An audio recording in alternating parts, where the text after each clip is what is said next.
thing we're actually producing. Scientists is the data, and like someone could potentially slip in some very bad data into EarthCam. It gets a DOI, which gives it officialness, and then they write a paper and they say, "But I'm pointing to that DOI." So it's. I mean, it's we don't do data quality control saying, is this data correct, right? Yeah. We're not the person who runs the microprobe or who runs the mass spectrometer, and we don't recalculate if your standards or your blanks are okay. What we really look at is the comprehensiveness of the metadata, the quality of the metadata. Do samples have IGSNs? No, then the curator will write back to you and say, is it at all possible that you register your samples? We really prefer that. You didn't enter locations into the spreadsheet. And I can tell you, there are, half of the data sets we get now that come from publications don't use the templates that we offer. We have gotten just blank data tables that have values, which we say, no, that's not the quality we want in our repository. Don't want to distract. But this is, I think, really important because, for the USGS, we have to put data in data releases, but it still has to be peer reviewed. And right now we're supposed to have a metadata reviewer, which is ambiguous on our end. But what would be great is if we could actually get our people to agree that you're doing the metadata review, which it sounds like you are, and accept that as as the default metadata reviewer. And then we still have to get a peer review of the data. And I wonder if journals want to enforce, or I wonder if that's something, is that a direction you think, like as a community, EarthChem should, do we really just want data going into repositories without a data quality review too? That's like a peer review? This to me is the special main specific offer. We never offer. That's why we can serve quality data that can be reused. Now, our problem in the community really is that we don't have real standards, right?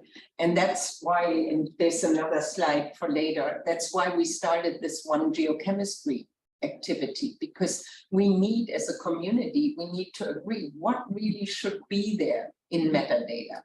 And how can we make them consistent across all the different repositories? But then for data review, if you submit it to EarthCam, at the same time you submit it to a journal, you embargo it, it comes out with the journal. Well, in theory, then the data got reviewed by the journal reviewers. So there was a link to a peer review. You could check the box, has this been peer reviewed? That would be. And if you're submitting a standalone data set, you can't check that unless you, I guess you need an editor, but I don't know if you, in the USGS, that will be true because we're not allowed to do it otherwise. But I wondered if that's something the community should consider, because otherwise there is a real danger that this is a wild west of data just going out.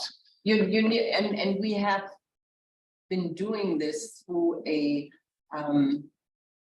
collaboration, or at least sort of regular meetings with publishers, what we called initially in geochemistry just the editors roundtable, and then that extended into the Coalition for Publishing Data in the Earth and Space Sciences, COPTIS. You might have heard that. We meet at AGU meetings and just try to get the publishers to accept certain standard procedures to say, okay, the data has to go to a domain repository and not to a fixed share, because that's what ensures the quality. Yeah, I saw you.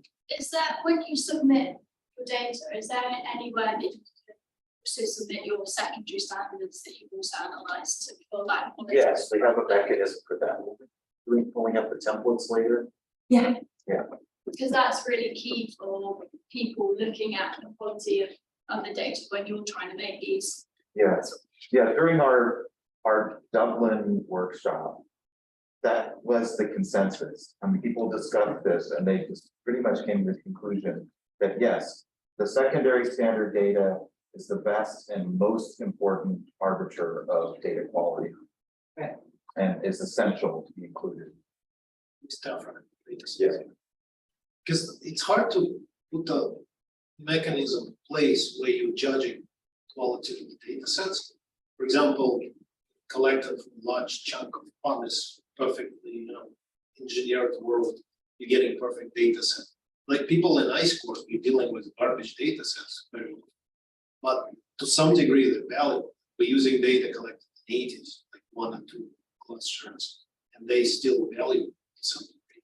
Like any geochemist will look at this. So, like, you don't want to judge, I think you want to collect, but secondary standards disagree. Right, there's. Yeah, what you're kind of referring to is kind of like a fit for purpose standard. Right, is the quality sufficient to be useful? For some form of research? It may not be necessarily at a level that's useful for all kinds of research, right? But for that community, it's fine. Yeah. Silicon, just simply silicon, indicate a lot of things you can tell.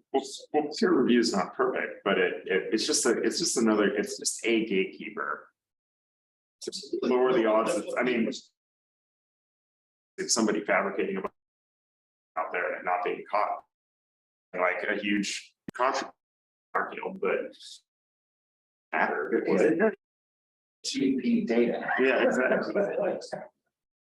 Yeah. You have to load the data on the Earth data as before. Okay, yeah. One thing that is still a problem and not been solved with the publishers is the timing. Right? People submit the data and they need the DOI, but we haven't, approved the DOI because we have that review first. And then people need the DOI already for, the manuscript to go to the next step. And so there's often a bit of, a rush, and it's like, I need this yesterday, but that's not necessarily happening with one reviewer and so on. So, I mean, we're trying to figure that out with the publishers as well to follow and come. How's that work? Is someone who's in the middle of a submission, there's also in submission a lot of options to link to the DOI of the publication, but you don't have chicken or egg. Is there a way to like update this all but again? that's where we're going to be implementing these draft DOIs. Okay. We were talking about that yesterday, right? That we can actually get a DOI, give it to you. You can work with it, but only when the data are approved and accepted, that DOI is registered at data site with all the metadata so that it becomes searchable. And could that be on the other end where the data, once the data release has been, even if it's out of embargo and public, you could add after the fact a DOI linking it to a publication, even though that's so far not possible Okay. because of the publishers. They have, what I've learned is that publishers have a hard time making changes to their manuscript submission process because it's third-party software that they're using. And so they have to basically tell these software companies that they want changes, which costs them money, which costs time. Everything that we can do on our side is better and faster. That's, it's been a lesson, that they so little, and especially publishers that are affiliated or small societies that are publishers, like the American Mineralogist is, they have no resources for making any changes to their publication process. It's really tough. Okay, but this is great discussion. I love it. Gives why so we've talked a lot about this process. I don't think I need to go into this. It's again, the process from preparing the templates and filling out the forms online, submitting the data, passing check or not. And the most important is you get an email at the very end that says, your data set has been published. Here is the DOI. This is the way it should be cited. And we're giving basically a template citation of that data set with it. And that works really well. And it's usually, within a day or two that you get the DOI back. If it's over the holidays, like we just had, if will take a week, you know, it's a manual process, so that needs. Nice. I think it's. It, you know, when it comes in, it depends with the data. We need to fill in all the sample locations or whatever, it might take a couple more days. So what I wanted to, and we've talked about this already, so this is a really nice metrics that shows sort of what it takes to implement FAIR, you know, for findable, unique, persistent identifiers of the data set, metadata that make the data set discoverable and so on. And so I just circled here where metadata play a role. And the metadata for making a data set findable and accessible are what goes into the catalog. It's the author, the keywords, the title of the data set and so on. But what we just talked about, the standards, the method, the blank values, the laboratory, who analyzed, when were the data analyzed. Those are community standards. FAIR is a very high level principle that crosses all the sciences. So you always need these domain specific or community standards to really make the data interoperable and reusable. And this is the big challenge that I think most of the disciplines have, that these standards for interoperability and reusability don't exist in a formal way. There are maybe a publication, you know, like the Tephra group has had a publication. We recognize that as a standard because it shows that there's a community process behind it when you publish that. But there are still these questions, for example, vocabularies. When it comes to, I talked to some of you out in the field about how do we actually categorize and classify Tephra? Does everybody in the world use the same vocabulary or the same, you know, hierarchical structure of, you know, categorizing Tephra? And that goes, you know, for mineral names, for rock names, it goes for methods, you know, people describe methods with different names and so on. So that consistent communication is a real challenge, especially when it comes to these synthesis databases. And we're working hard on that. So, and here's just, I mean, whoever hasn't seen a landing page of the EarthChem library, this is a data set that's actually pretty nicely documented with a good abstract, a good title. One thing that we notice over and over again, people just use the title of their publication as the title of the data set. That's not good because your publication may have a very different focus than what's in the data, than what the data set is. So just when you submit something, really try in the title to tell us what the data are about, right? Like, yeah, volatile and major elements in mid-ocean rich basins from some location. And then, you know, what we take is also the funding source. This is becoming really, really relevant because funding agencies are now tracking the submission of data that they have funded. In the US, at the National Science Foundation, they're currently implementing this process with where we are asked as a repository to follow government standards, the open data standard, and they will harvest the metadata we put out there through an API to know which grants have submitted their data. So this is becoming and there's discussions also related to this sort of thing and instruments and laboratories and the funding for, let's say the NSF bought an electron microprobe for a university and then dozens of people from different places came and used that instrument to generate data.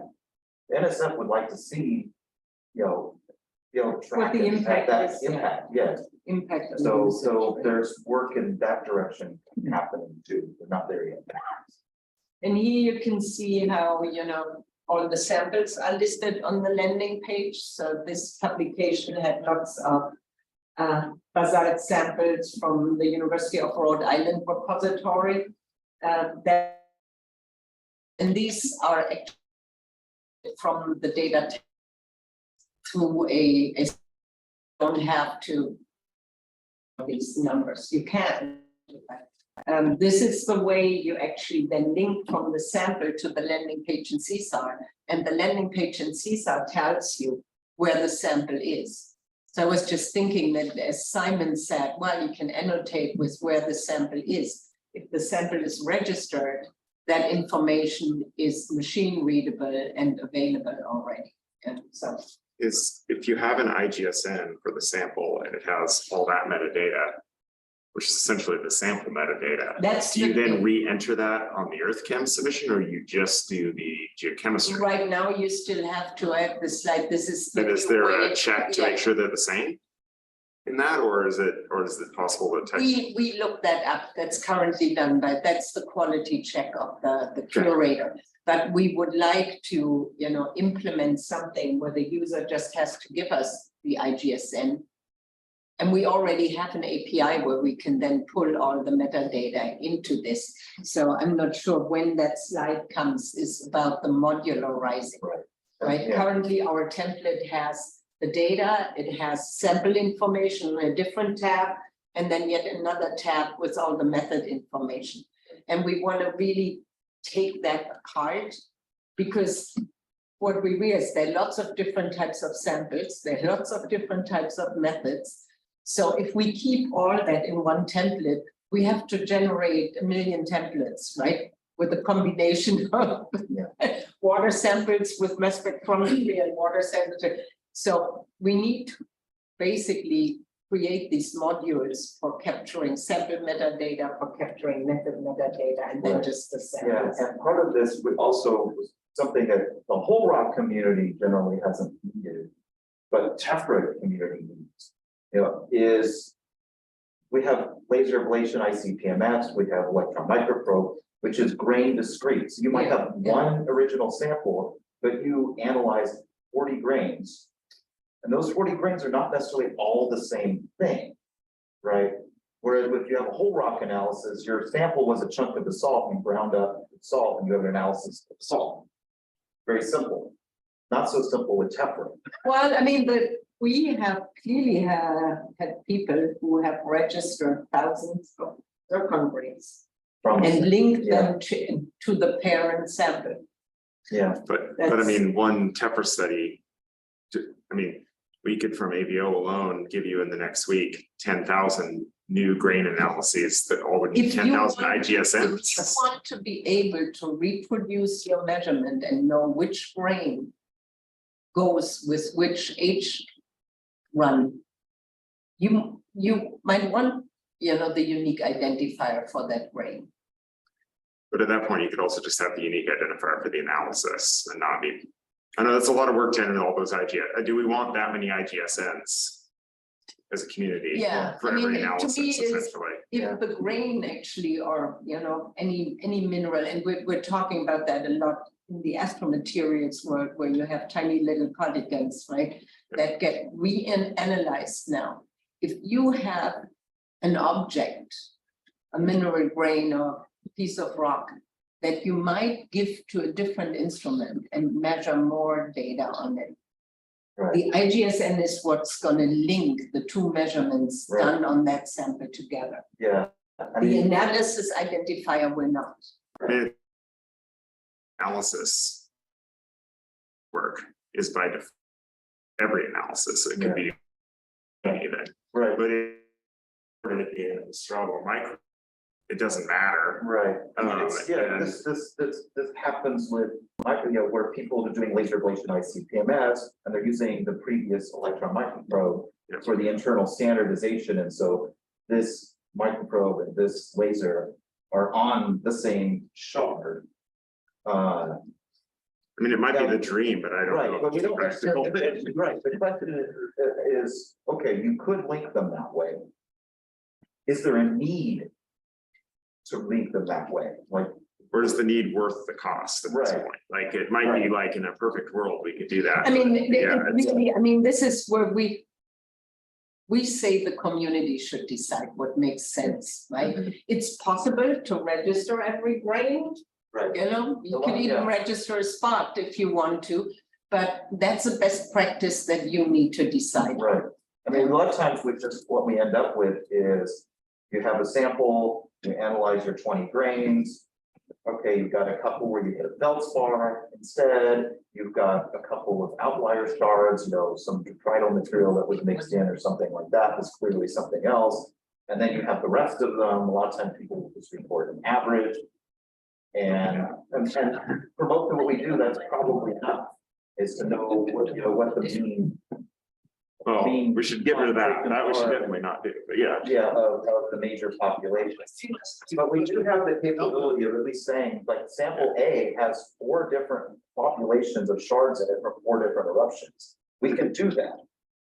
You remember discussion on Dublin, so some people were insisting that we keep single point analysis in the system.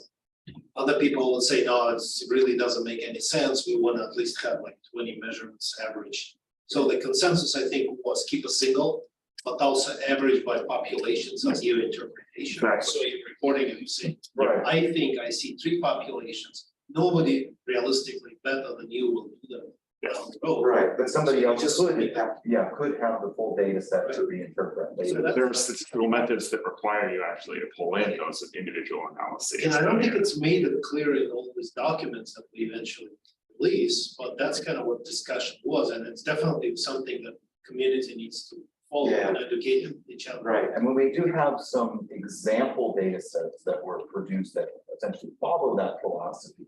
And if people look at those and say, okay, that's the way I should do it, then, you know, it's kind of covered, but you're right, we haven't, it hasn't been kind of put out there and stated, this is the way you should do it. Yeah, like in a perfect world, perfect Tephra study, you really want to report all your analysis, but then you also providing summaries. It's all in that. Right, because you also have, you know, deciding which things are outliers or not. Yeah. The different people might decide to filter out, you know, by analytical totals for a difference at a different level. Right, somebody will just say, I'm going to throw everything away that's less than 95%. Some other lab, everything less than 90 is what I'm going to, you know, and it might depend. If it's a Holocene Tephra, fine. If you try to screen out everything under 95% on something that's, you know, 250,000 years old, you might throw away half the data. It's perfectly fine. Really bad. That's how Rinjani Tephra was really idea, right? So they took all data set, created in 80s, they reprocessed it, big some last composition that sort of was filling, going well into this calculate means, and they were using it. Rinjanians with so deny. So reprocess data. And it is, there has been this evolution. I mean, you look back, I mean, some of the old ways still happen, but you know, you have things like, okay, one extreme is we had this Tephra analyzed, we sent it to so-and-so, they told us it was Mazama ash, personal communication, the end, right? We still get some of those published, right? And then, okay, people started putting in, you know, the average, normalized with no original totals, right? And then, okay, it's average, normalized, but we'll tell you what the original total was. And then, okay, let's add standard deviations. And then eventually it's, okay, let's report all of the data lines, right? So there's a whole, and if you look at all the, you know, the archival stuff, we've got all of those things. I guess as a community, whenever we review a paper, we could also start insisting on best practices, not only for our own collection, but also like what we expect from others. I never let anything pass it on the average. Right. Its averages, for Right, and the peer review process is really important, and having an educated community, so hopefully we'll have somebody who's a peer reviewer who understands the best practices and can help enforce that. Well, I mean, But it's we're- difficult to enforce if the practices, you know, who Right, determines the best practices. Right. You know, But- that's well, always, there's that too, but it's also harder when let's say the publication is, it's a pollen paper, right? And there's one Tephra analyzed in it. What are the chances that they're going to send it to a Tephra chronologist for review? Yeah, right, that's for sure. It's also could be part of future systems where systems are smart enough, right? So when you actually go and follow sort of system workflow, Tephra database, right? It actually sort of guides you gently into this perfect workflow where you produce your data, you select your population, subpopulations, calculates mean, standard deviation, keeps your original totals. It selects your data based on totals that you like 99, 98, 95, something like that. So you potentially could build a system that's smart enough, and maybe that's the way we should follow. Community will review the system. Because you can change it programmatically, as long as you have original data. Yeah. Great discussion, I think. That's exactly what I hoped would happen.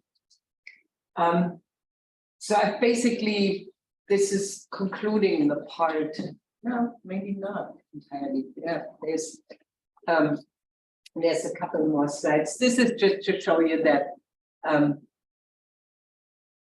data sets in the EarthChem library, you can look that up in EarthChem, but we also make all the metadata available in machine readable way through an API.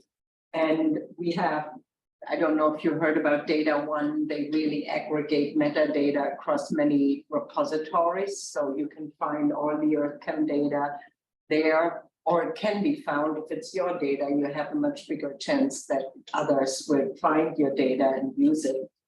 And Google, obviously, we're using schema.org format that engines and so, you know, when you go to search, you can find all the EarthChem data sets as well.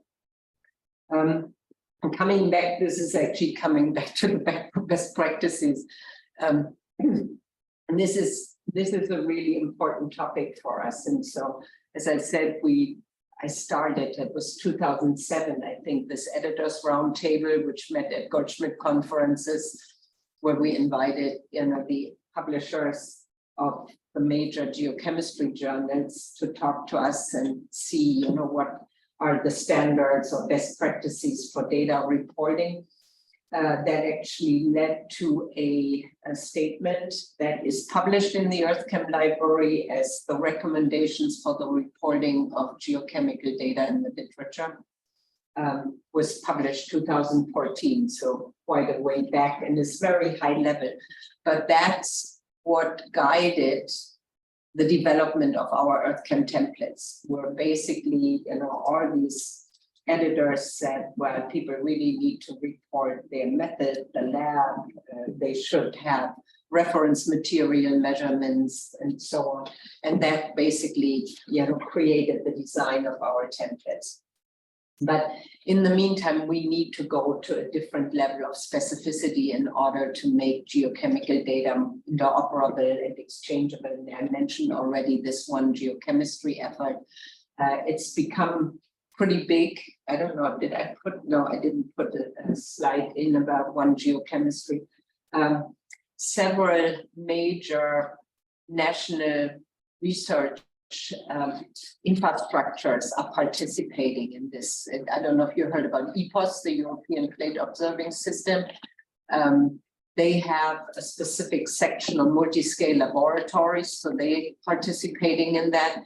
The Australian Geochemistry Network, which is part of AuScope, also a big major earth science observation effort, is participating in this. Obviously, the NASA systems that do sample-based cosmochemistry, geochemistry are part of it, and several other organizations.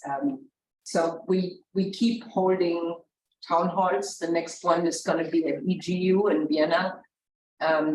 If you're interested in participating, we're going to start establishing working groups for different types of analytical data. and vocabularies and so on, yeah, get in touch with me or check it out online. And the other thing that we did in order to drive this forward, establishing best practices and promoting best practices was that we created this structure of EarthCam communities, and you're part of the Tephra community, obviously. So they have been forming these communities either around scientific topics like Tephra or critical zone experimental metrology, but we also had some groups come to us that had specific methodologies like clumped isotopes. They said, we have been working on templates. We would like to make those available. So the only requirement from our side is that a community process is shown. It can't be a single individual come to us and say, I want to publish my best practices and put that out there. I mean, we really want to driven and has some. So here some of the examples. I think this is Tephra, it's been the most active and most advanced community that we're supporting. That's what we want to hear. Yes, you see, I can write you a reference later. Send it to us out. Yes, I can do that, yes. So we can later, actually go online and look at the templates, but this is how that looks like. And what it also provides is on the left side is a menu that shows all the most recently published data sets that were submitted through the community. I see Tephra New Zealand on there.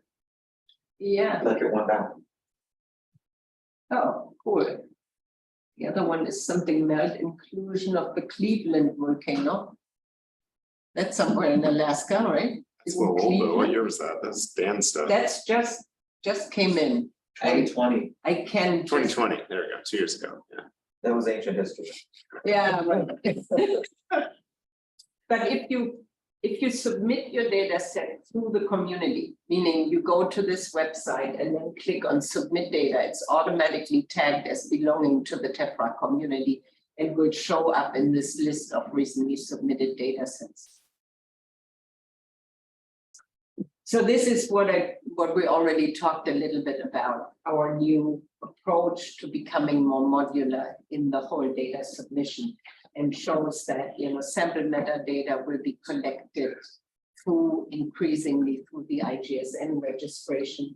Method data, we hope to really drive forward this method directory, which will make it so much easier to deal with method metadata and then the data. And right. So, this is basically the concept. You have one method description. You say, I have this instrument in this lab. Maybe the instrument has a unique identifier and so on. We're using this software for data reduction. And you can link that. It gets a DOI, and you just link the DOI to the data that you've acquired with that method. Right. And this is really powerful because you can get the person who's the best expert on that method to complete the template rather than the end user who might really not know how any of it works. And then we get much better quality method information. And then those end users actually relieves them of the burden because all they need is the DOI. Where's the role for the peer review of that though too? I mean, like that's the thing is all these, it's like we're skirting the traditional publication process and we're losing one critical component of that, which is the peer review part. So we should really think about that, in making sure there is a small reviewer community that goes beyond just the curator. That's a really good. It can't be all your responsibility. You've gotta have it would be good because it gives the publication of that method a different standard. Then if you can say this was peer reviewed, right. it's all okay. And we do have for Tephra EPMA, actually for EPMA, anybody can use it, a template specifically for the method. So, yeah, it would be a guide for people to know what things to report. So right now, the Tephra has done templates for the method spreadsheets, basically. My vision is that at some point in the future, the information actually sits in the database. If you have your workspace where you basically configure your method and you link it to new standard measurements, or you have variations on the theme based on your instrument configuration for a certain run and so on, and you can publish that as a new version of your method and so on. I mean, there's a lot of potential in this, I think. I've actually talked with Sky Bristol quite a bit because he has been checking out a software, it's called protocols.io, which captures these method workflows in some way. And there may be, opportunities to either copy a little bit or just use that software. I think they're charging. They charge, yes. When you mentioned it last time, I actually went and looked. Yeah, so it might just be overkill. For now, we will work with this. And at least I hope that when you have that you will have a dashboard in the method directory and you store your different methods so you can easily modify what you have. So Yeah. Would it be helpful for you, for example, create somewhere like a Google folder, for example, where people can deposit data and then it will be visible as a read-only for now, like to the rest of the world, right? And it's going to be like lab release date for the method. And advantage for you to start playing with this, you can see what people put in this folder, right? And we maybe later will assign some DOIs to it. Now I just want to start building this like a community place. When I think of the concerns that are brought to us all the time about data sharing, NSF asked me to make my data available, but we're not yet there with writing the paper and so on. I wonder how far people would adopt a process where they openly sharing data without the data being citable yet. I'm not sure that will fall on good grounds. What I've seen in other communities, what has been implemented, especially for US and Arctic program use, they have built project workspaces. So you can share data with your collaborators on a project where multiple people are involved. You can put that into just a storage space. Arctic data center maybe, like Antarctic doesn't. So it's like specific area, really tiny. It's not very friendly. We didn't use it. Oh, yeah. It's more hassle. Yeah, maybe for some parts of Antarctic research, you have NOAA taking data and it's a program manager in the set, really pushing. He's pretty good at like designing the systems. I think you all need a break, is that right? Or should we continue on into data access? Right. This was a longer discussion than. Yeah. Unfortunately, the coffee is another half hour. Yeah. I think. 5 minutes. 5 minutes, bio break, yes. Yeah.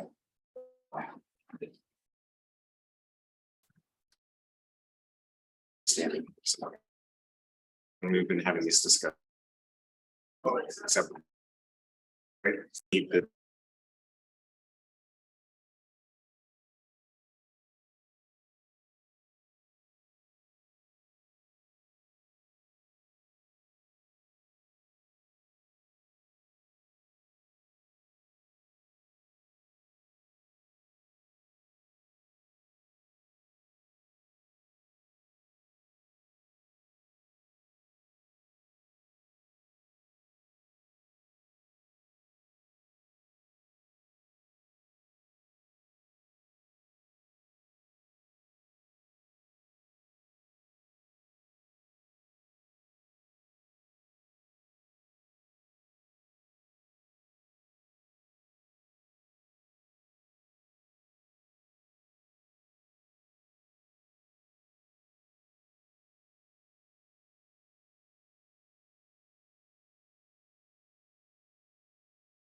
some reason it went muted. I don't know why. Oh, Okay. That's back. it's back. I don't know where it ended. I think it was just reset. Yeah, no, I'm just not sure if I need to repeat anything for those online, Yeah. but maybe I haven't said anything that was that important. Yeah, I think Petty B is now cited about 1,700 times in the literature, so that's quite nice. So I just wanted to say, yeah, we mentioned earlier how these databases really integrate everything. This is sort of the structure of the database that we have. A sampling feature, sample, or they are related. That on the side basically shows that you can have different sampling features, hierarchical and related.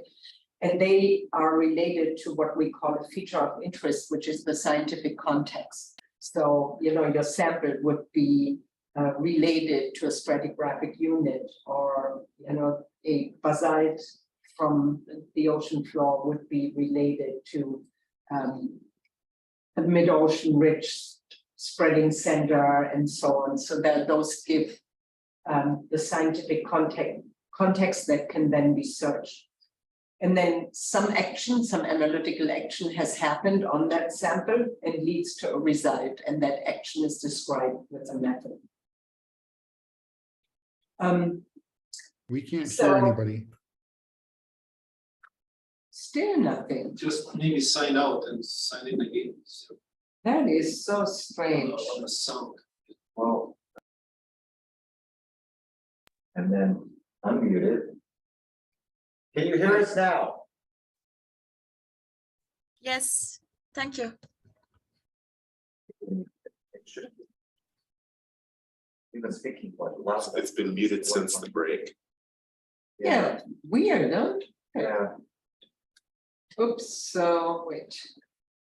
Let me go back. What was this? This is just an outline of the process. As I said, it's unfortunately still done manually by curators, which gives it a great quality of data and metadata, but it's not scalable easily, right? I mean, there's only so much they can pump in, and we're only getting so much funding for compiling these data. So we have really been thinking. We actually tried out the Geo Deep Dive that did not give us the expected quality data. So we've built a new data entry tool for curators that prevents more errors in data entry by using controlled vocabularies and all that good stuff. But it's still slow going. Is this something linking to the local databases like GeoDiva will help with, since Cheryl's Absolutely. basically doing Yes, this with the yes. Alaska data? And that's our next plan, is to take this data entry tool that we've built and make it available in a simplified version as this EarthChem data ingestion tool to facilitate, you know, others doing combinations and contributing to it. Right. And we talked about this East African Rift Tephra database. That was already one project that has been contributing a lot, but they were using our spreadsheets and they sent them to our curator, who then just has to do the quality control to get it into the system. right. This is a sort of a laboratory that wants to, let's say, deal with it, puts their whole back catalog into something like EarthChem. Down the road, Sparrow could also be a really useful tool for Yes, that, because then you can put in just your sample information in Sparrow, right? And then you could put your methods, and then you could put your geochemistry. But because you're using, let's say, the same sample numbers and things like that, the database can handle the assembling of it together. And manually. Spreadsheet. Any published analysis of any Alaska young volcanic rock and into this one database. And I think the eventual goal is that the API will link it to the I think EarthCAP to the database. USCAP part, And right. the data, the definitions will be synchronized, so they talk, yeah. So then the other approach, I guess, would be to like regionally divide things up and get sponsors to ease the load on EarthCAP. Yeah, I mean, there are, like, Neotoma has a group of curators. And they're not necessarily doing the data entry, but there's a review process. Right, and as far as I understand, they're volunteers, right? Oh, that I don't know. I don't know, Simon's not here, but they have engaged the community to help in the process of having the data going into the database, in some way. Yeah, I mean, I think this is the only way we ever gonna dramatically increase the content of these databases. And it needs to be that interest in specific collections. So GeoRock has now started to put plutonic rock data, I mean, granite specifically in. That's a new focus for them. But, you know, more Tephra is obviously would be really cool. We need to know from the community where the biggest gaps are and where the biggest demands are for new science. Like that led, for example, the Converse, this community network for eruption response. They said, you know, there's so much data missing for some of the US volcanoes that we want to work with. So they put up a student who has been working with our curator to enter more information, more data for those volcanoes. So there's always, and we've budgeted a bit more in the new IAVCEI grant for the curator to help communities rather than doing data. Right, and that's there's a challenge there, right, in terms of there is so much legacy data, and getting it into repositories is really difficult to fund unless you can say, I need to make this compilation for this specific research project. And the grant is for the project, which relies upon the data compilation. The grant is not for data compilation, right? It's for the research, because that's how places like NSF operate. Absolutely. What we did, and I hope to reinstall that because the Roddy was supportive, is we had the IAVCEI Data Rescue mini grants or mini awards, where investigators could apply for a mini award and would get between $5,000 and $7,000 to hire a summer intern or somebody who could help with pulling all the data from their computer and getting it into EarthCAM. We've also given, for example, I don't know if you know Toby Fisher at New Mexico, who does volcanic gases. We paid a mini award to him where one of his team who actually spoke Russian compiled a huge amount of volcanic gas data from Kamchatka. They're sitting in the EarthCAM library. I mean, ask us a project that can deal with just a little bit of get it going. So here is now the search, and maybe, you know, at some point I should just switch to the actual website. The database can be searched obviously by location, by drawing a polygon on a map, but also by, you know, feature names such as, you know, I want all data from these specific rise or something like that. You can combine all these different criteria. So you can set a location and say, I want this particular sample type, rhyolites from, you know, the North Island of New Zealand. You can also search by chemistry, and we realize that's what most people really want to do. Say, you know, I want all basalts that have, you know, less than 8 ppm niobium or something like that, or a certain range of silica, iron, magnesium.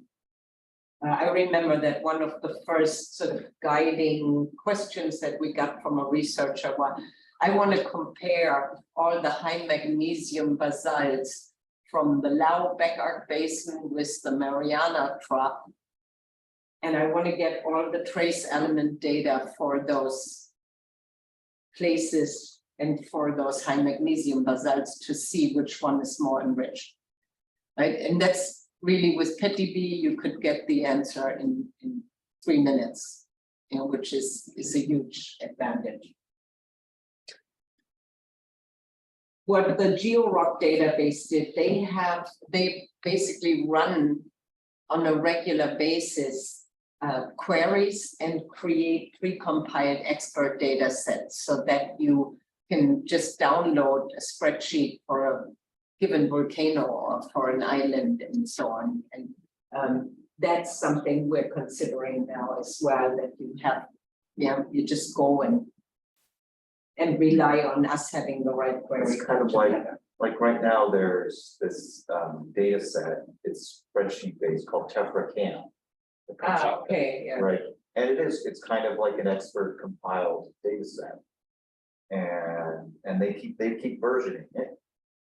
But something like that could, rather than be a spreadsheet that you just download from someplace, it could be something that becomes part of this bigger system. Yes, yes, absolutely. This is the new search interface that's still in the making, but close to being finished. It's new technology. It's based on, an index and Elasticsearch. It gives more flexibility. It gives you ways to store your query and rerun it, get alerts about new data that comes in for, your favorite volcano and stuff like that. So there's when that's ready, we're going to run a webinar and show everybody, how it's working. I mentioned that already, so I don't really need to get into this. The nice thing is Gotcha and Roger are working closely with the project Enki. I don't know if any one of you does thermodynamic modeling. And there was a workshop yesterday here with the Different than Enki though. It's confusing. What they're doing is different than Enki. Yeah. They both basically use experimental phase relation data for modeling purposes. And so EarthChem has a project working with Enki on building the connection between the modeling tools and both the experimental data and the natural rock data. That's it. I forgot that this was. And last but not least, this is the portal, the EarthChem portal. As I mentioned, that's 50 million data points. So you need to be very specific in your query to get actually something back that that you can download. So that's why we increase it. Why we've been building the APIs, because otherwise, you can't really mine the whole data set. There is more on visualization at the portal where you can look at your data for outliers. We have built also visualizations that use heat maps because there are too many data points often now for these Parker diagrams and so on. Yeah, that's the most recent statistics for the database. There's a little bit of sediment stuff in Darwin. Is a database that's run at the Japanese Agency for Marine Technology, GEMSTEC. So they also connect, but they only connect the sample metadata and not the chemical data. So you can discover what they have. So when I do an EarthChem search for something like a regional search, inevitably there's at least like, if I include all the databases, like 50% duplication of samples and analyses. And they might be like slightly different for some reason, but like you dig into it, you're like, yep, that's duplication. Is there an effort to try to, I think. I mean, we clearly realized that in over those years where GeoRock and PetDB were not in close contact, a lot of the same data was entered. And in part, and I know it was on EarthCam's side, we were supposed to support the GeoPrisms program, and they complained about the quality of the GeoRock data for the illusions. So we re-entered everything. Oh, that's probably why I've noticed this. Because I mean, we had all these GeoRock locations were off the islands, you know, they were somewhere, they had, I don't know what they did, but, and so we fixed it all into PetDB, but now we're in the process of really, you know, deduplicating the databases. It's a pretty big effort, and you know, and will GeoDiva go in? Will it be like one of these, or is it going to be different in the sense that it's? I would assume it would go in here, and we might just have to build something into the searches that say, based on DOI of the publication related to the data, saying, oh, you know, this data point exists 3 times in the database or something. You know, that does become a problem, and it's actually a discussion point in one geochemistry as well, because it will happen when you build a global network. There will be lots of duplication. Yeah, that's what I mentioned, that you know, we have now started really to work very closely with GeoRock Germany, and to point out so other efforts. Open Mindet. Mindet is a really big database that is really a crowdsourced data system, but they have done a great job in establishing the ontologies, the vocabularies for minerals and for rock types. And there is an EarthCube funded project, Marshall Ma at the University of Idaho is doing that to translate these vocabularies that Mindet runs into openly accessible machine readable vocabularies. So we're working with them that we will use those rock types and those mineral names and categories for our systems in a consistent manner. Okay, we're also having a fantastic student, Sarah Shi, who is totally into machine learning, and she is trying out all kinds of ways to use machine learning to clean data and to, you know, to make the data holdings better. These were her first attempts to basically ensure that minerals in the library of experimental phase relations are properly categorized. So she's using basically molecular space distributed of God, I'm blanking out crystal structures and chemistry to calculate the mineral classification and change that. So with her, I think we're going to see a lot more of these data cleaning routines.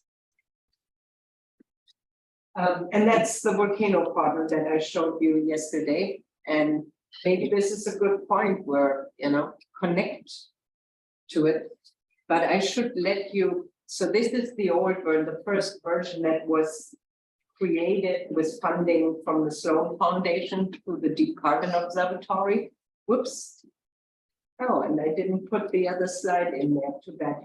So I need to give you the link to the development version, where the most recent changes were adding, you know, IRIS, UNESCO, Open Topography as data sources for the portal, but this new capability of creating your own polygon and getting data from for that area, and you can then save it as a contributed feature, and it will show up in that map with a certain icon for contributed features.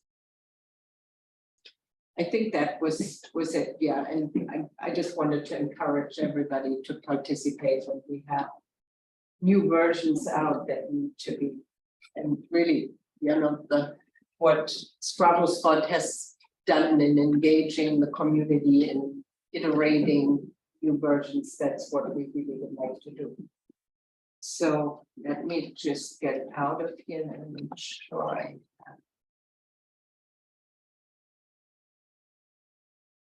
Oops, and now this thing is. So this is, put it in the chat, that's good.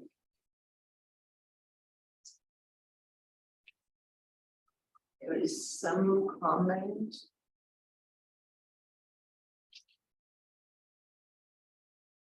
Chat.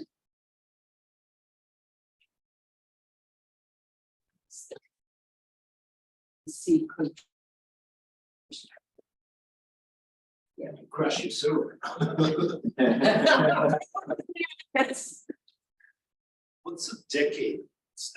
decade was or still is a program that was originally funded as part of the Deep Carbon Observatory and stands for Deep Carbon Degassing. So they were trying to better monitor active volcanoes and on the degassing to get better estimates of gas fluxes. What's abbreviation decay? It's DE for deep, CA for carbon, DE for. no, I Degassing. it's like, how does it connect with what they're doing? It's Most deep carbon degassing, it's just the first two letters of the three. That's different. What are most So of these things? confusing. No, I think it's like, they need to hire, meet the need. But when you, so now we go. Tell me a volcano that I should look at. We want to know about it. Which one? I'm looking at one now. What's the kind of patina? South America. South America.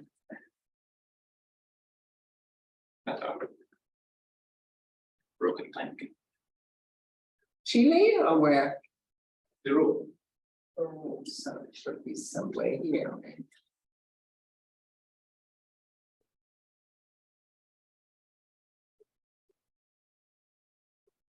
Right there in the middle of the screen now.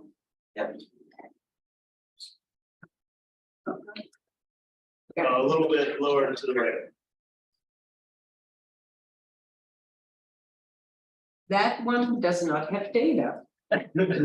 You see these little boxes under the volcanoes? They indicate which data system has data from them. You can see that in the legend down there in the corner. So let me, maybe this one is. So the information that shows up there is pulled through a web service from the Global Volcanism Program database. And so now I can go to data and it will show me. So it's only actively degassing, right? Yeah, I think so. So here are the results from the Global Volcanism Program. These are eruptions, volcano number and eruption number. There are no emissions data. You're okay, so this, wait, it's still the development, okay, Yeah, but this would show in the production side. as okay. well. The only thing that's not available on the production side is this creating your own polygon. And this is, I remember meeting in the throughput, pilot days, meeting with GDP, and we talked about these numbers and the VNUMs were relatively out there and usable, but the eruption numbers were not quite there yet. But you're They exposing did them. get better, yes. Yeah. So somebody could actually use this to figure out the eruption number that goes to something. If I wonder if they pull it's- this up, yeah. Yeah. They don't link to more info. I think this is all the information they have. They number, which Right, in, but it has the volcano. it has a date, activity type.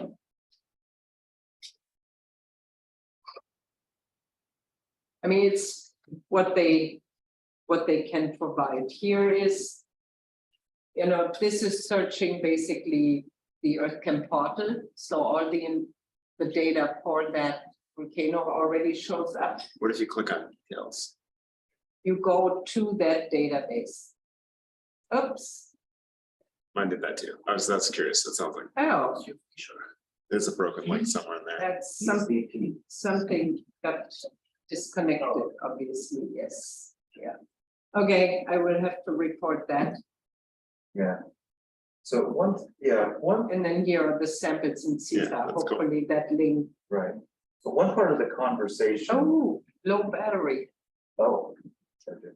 One part of the conversation with GVP on the event numbers. Was there's a little bit of a difference between like modern active stuff and it's can be a little, you know, how do you define what an event is, right? Different people have kind of a different idea of what that means. But for the paleo record stuff, it maybe not as complicated. But my understanding was they really only had this done for policy, because that's kind of was like the mandate or whatever that they had.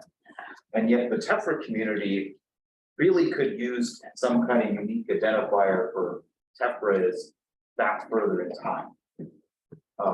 Because one reason for that is because sometimes the same Tephra has 5 different names for it in different publications in different areas. And at some point we figure out that these are all the same thing. And it kind of becomes, well, somebody who's familiar with that area and that Tephra, that just kind of becomes something in their head that they know to translate these names that they're all the same. But if they could all be connected to an event number, right, then there's a way of consolidating that. That, you know, these computer systems could potentially handle better. Yeah, same nature, it's not peer reviewed. Well, yeah, there is that. Right, because you're right, all of these Tephra correlations are effectively hypotheses, right? Yeah, because what do you do when Yeah. everybody agreed and thought was the same one later on down the road? You Yeah. find out they're not, because that happens. It does happen. But we also, we're kind of the opposite extreme right now. I think in the future, you don't really need to make labor, right? If you build a good enough system that recognize composition and suggest these links for you. As a user, you can really rapidly select this sort of suggestions and say, I'm going to use this. For this region. Because reality, Tephra is not just flying all over the world, right? There are some certain like patterns, how it gets distributed, timing. So Right, and those, right, and when you're doing a correlation, you have to consider more than just the chemistry because of that. So building the smart systems in the future is a way to go. So I don't think we need to put a lot of paper right now. I mean, people still can write paper. Just make a comment on GDP. They only put in entries for eruptions that have a known age. So if you were thinking of as a base, at least from it's inherently incomplete. Yeah. Right? Seriously. There's for most Yes. volcanoes, many more eruptions that are actually known from field studies Right. than what's actually. Right, every time we look, we find there are more eruptions than we thought. It's So like- we get data. Yeah, but it's a page. Everything that doesn't have an age.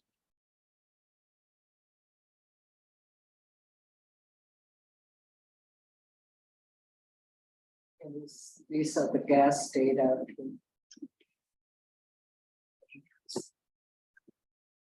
But I mean, this to me is, you know, the concept. We build this with a minimum amount of resources. Basically, the first version was built by Jason Add, who's now doing StravoSpot. And he did it during a workshop. And put the first, so, effort needs to go in to make it, maybe more usable, but I think the concept is really what demonstrates the power of having standard interfaces at these different databases, so you can pull that information, in a very easy way. This is using web feature services. It's a standard for geospatial data. And so it was very straightforward to build this. Do you want to take, I think there's copy now, right? If you wanted to take any look at the other EarthCAM systems, but maybe We do need to look at the geochemical templates and the method templates. that's right. Maybe I pull them up while you all get your coffee. What you can. Yeah, there's.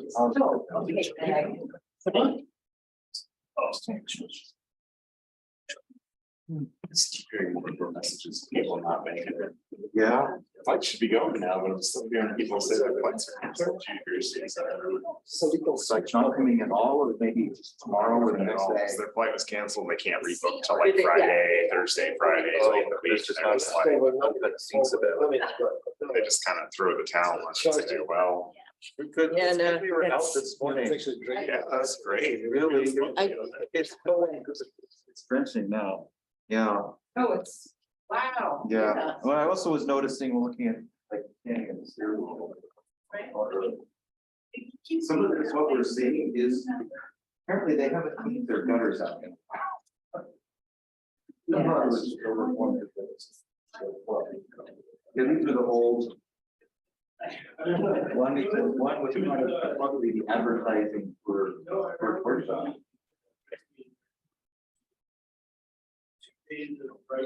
Yeah, the idea of that. Goes to. 7 days is too much. What we've had on last day.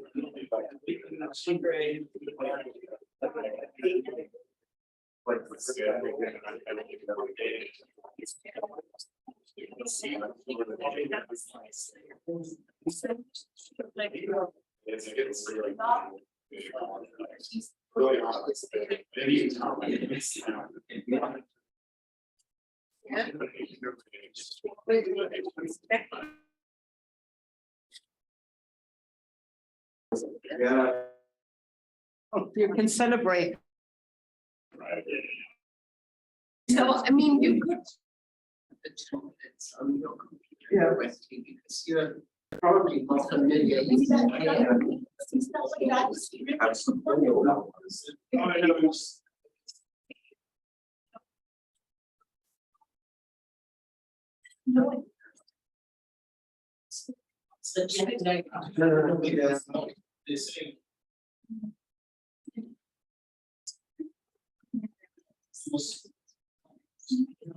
Yeah, but sponsored by this.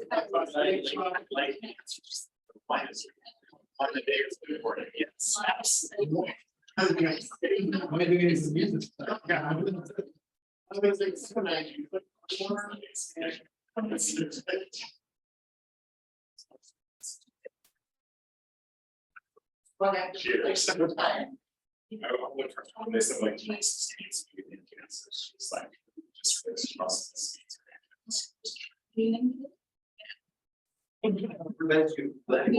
Exactly. Mitch, I have made Mitch.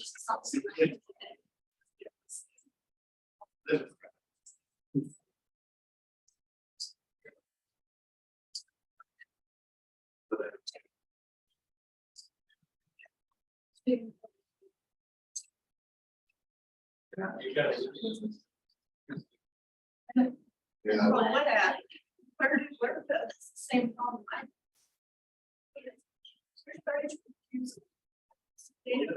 Actually, that's the whole idea about.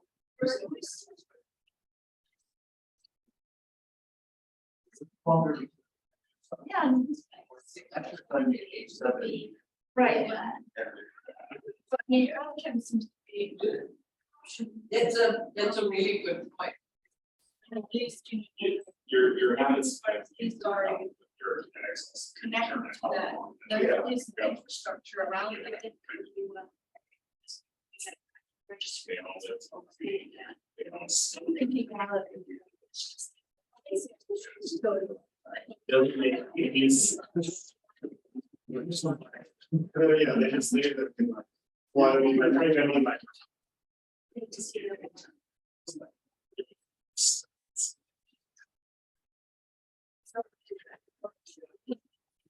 Very nice. All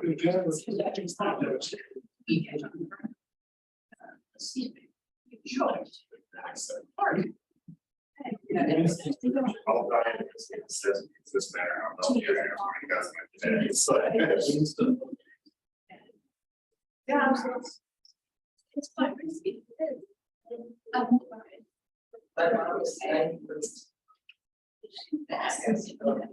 not.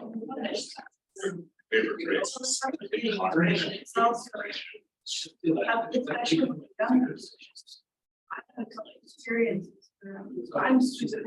It's still. You make one.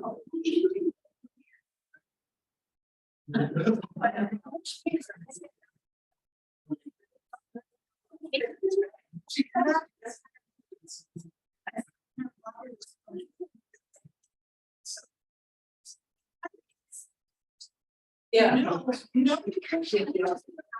Data set that I spent 2 years in they people are fast. Without my name on it, because I'm gonna get it. Not a good reason.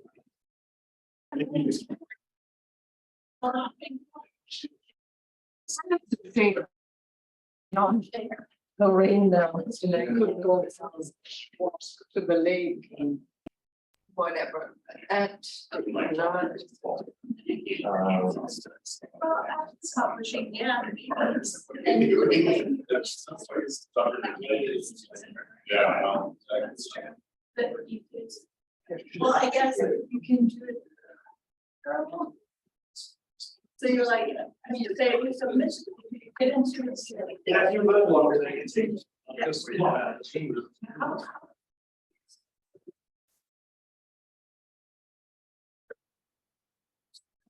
It's very, very soft.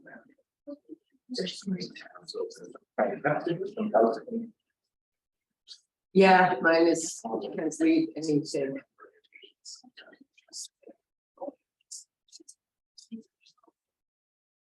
Alright, that's all. Right, right.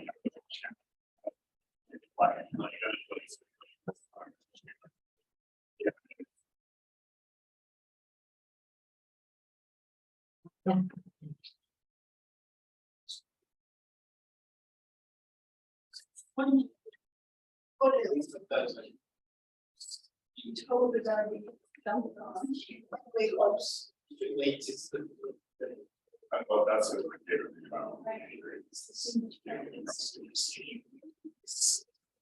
It's like, but they're just. It's such a. Slow.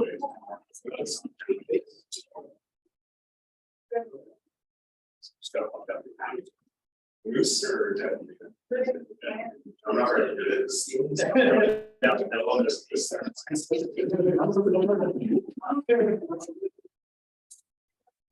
That's real quick.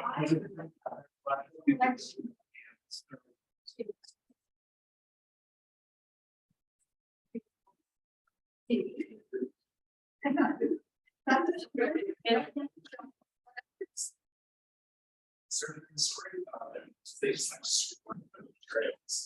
Yeah, it's like, they like joke about like, but they do a moose, like bouncing on a moose on the ski trail. It's like. Last summer.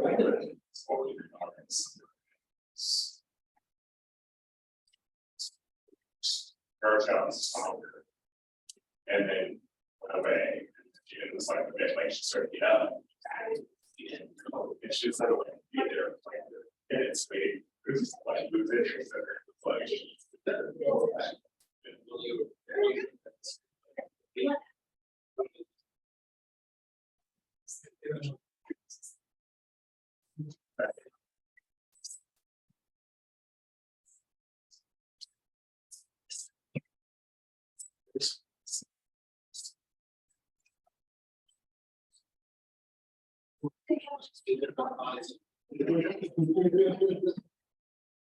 There.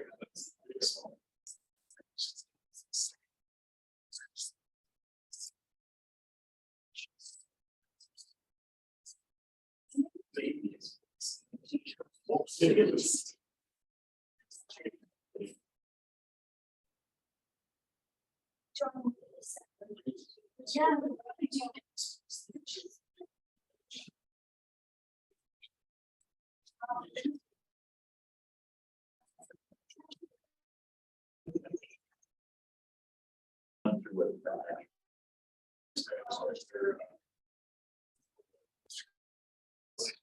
Yeah, I mean, she said she replaced what is on the website, like this with a real example. She waited. Yeah.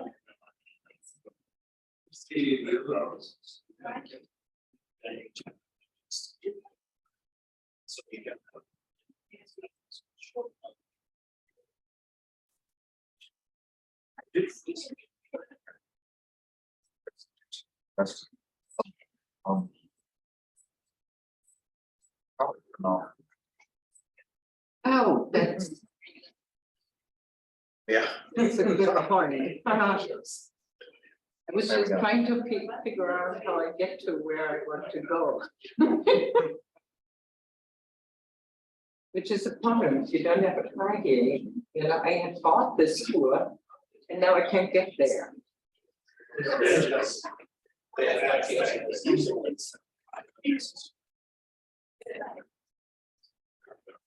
So.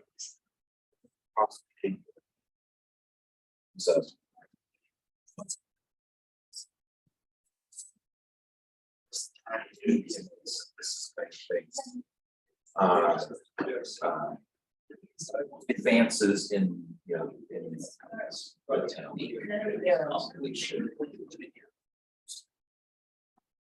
And they put a recommendation list for reporting the metadata. That is. Oh, So. Need to, it's already like 90% overlap with totally that. But it seemed like it might be, now it's not really a community thing, it's, you know, it's a community. It was peer reviewed.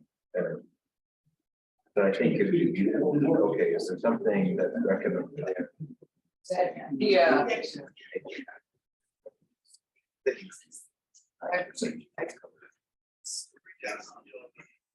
Yes, that microphone actually has so many other communities, like the other domains, material science and so on, where they have established standards.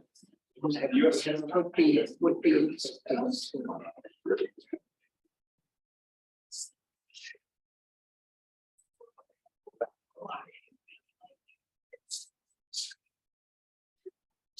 to. Why migrate volcanic levels? That's what I had. And actually, 20 minutes south of Portugal. How do I get there? No, it's not that far. If it wouldn't be raining, I would just ride a bike. Yeah. these guys. But it's at the end of the. On Thursday, The problem now is that I realized there is Converse has the town hall on Thursday afternoon. Which I really should be at.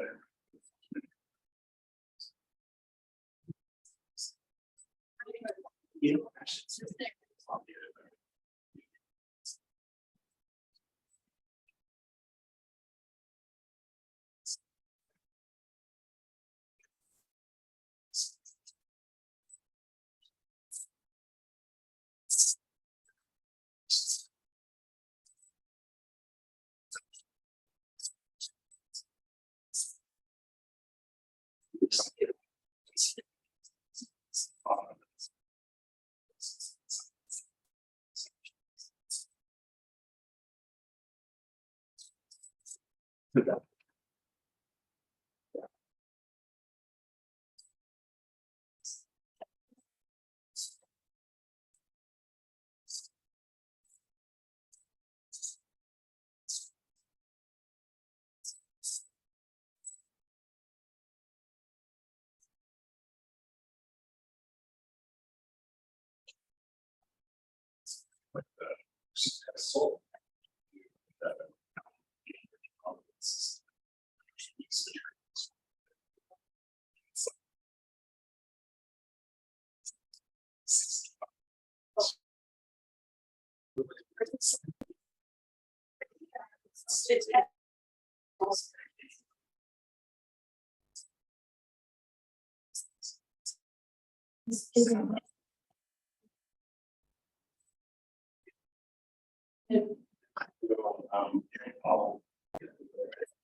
know, it's really.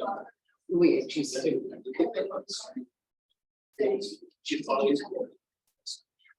No, I don't think it's better like the. Seems really.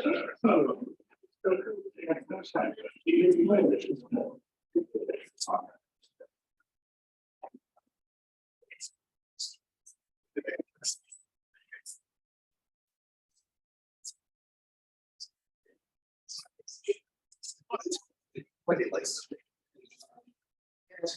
So it's 2:30.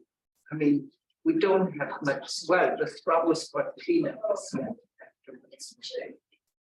If anybody wants to actually write it. Not the descriptor. Yeah, And do is. yeah.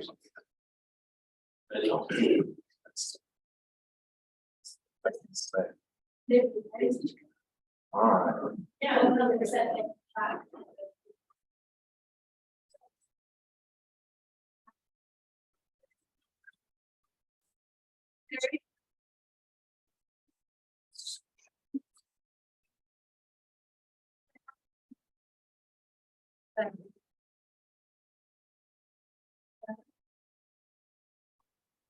Great.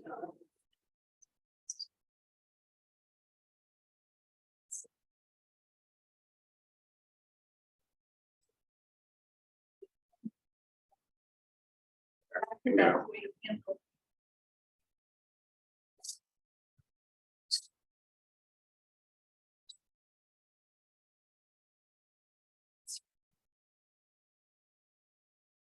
This wraps up. Just really quick. Send you. The New Zealand spreadsheet. And then I can just get it. Calls. Yeah, I could say, I'll take off. And there's some things that might change, but that's still on the database. Yeah. Well, to be done before the summer. So we're going to take a few minutes and look at some of the Tephra data submission templates and things that are on the EarthChem Tephra portal as a follow-up to our data archiving that Kirsten did earlier. So if we go to the portal, there's a little workflow diagram here. But if we go down a ways, we start seeing some of the templates. And let's see if I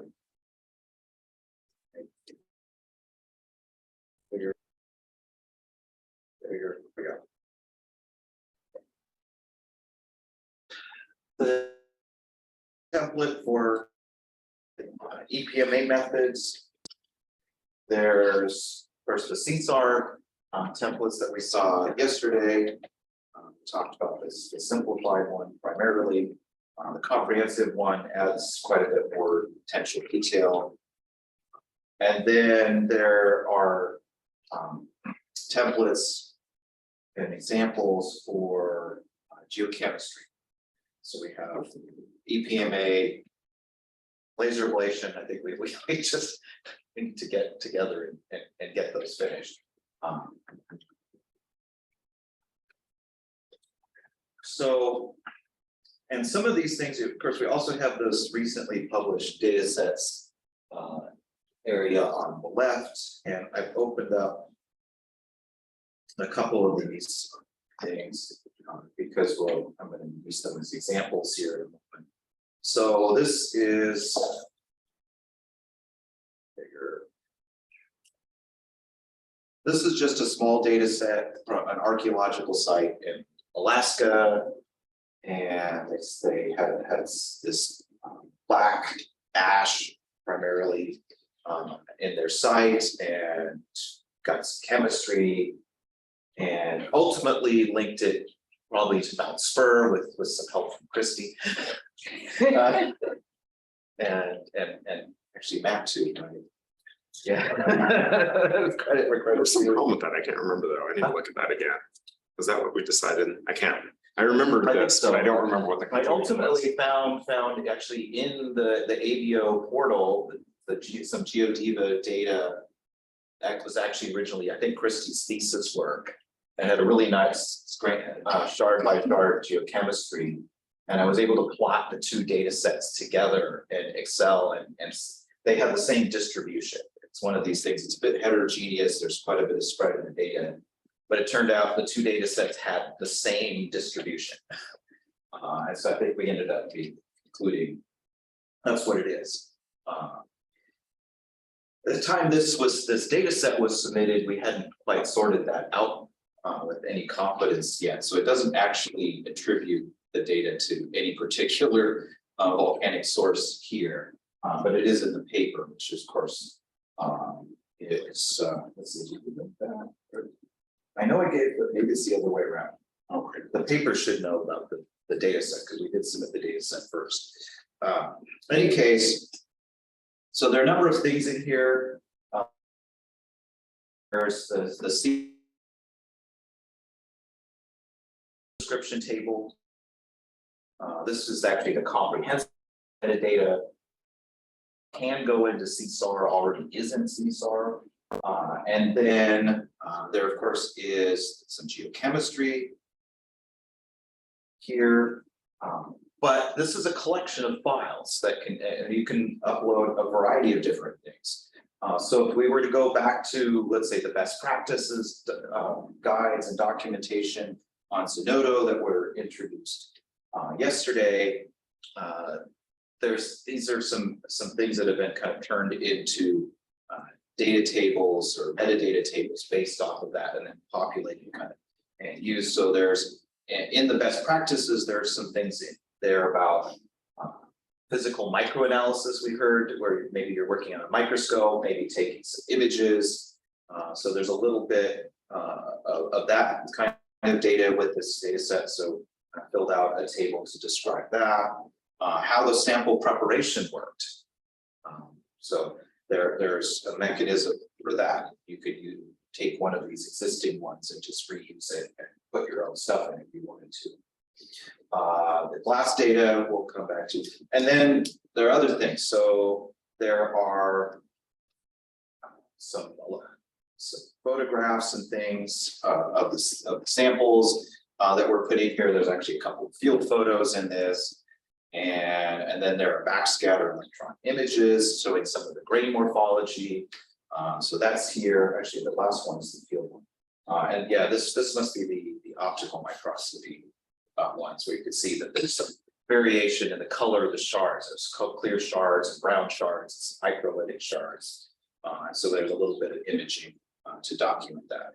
And so all of this constitutes kind of one data set, but a bunch of different kinds of data types. And again, some of the sample information has been integrated to CSAR. The glass geochemistry has gone into the synthesis at EarthCam, but there's also this standalone record with all of these files that you can just find and you can get in them. It's a lot of additional information. So that's just kind of a recent example that's built on this whole framework. So going to this is the list from that recent submissions, recent publications list. And so there are some other things in here, including does it have dates? Yeah, 2021. So at one point I went and took the templates or the methods for the EPMA and basically went through the whole lab's method history and just did them all. And got them all in here. And so there's a number of variations over the years. So let me stop. I can open. Didn't I have one of these open already? So The this, biggest confusion people usually have where to start. where to start? Yeah. Okay, I have this 5 templates. Which one should I use? That's a typical question I get from students. You have you have 5 or 10? No, I mean, they're looking on this website. Okay. Well, which one should I Which start? templates should they use? CSAR or glass or Okay, so that's what the workflow diagram is intended to help with, is, yeah, you would want your geochemistry linked back to, which would you mean, example IGSN, the geochemistry. Chemistry, of course, is a method, so ideally you would want the method description already done.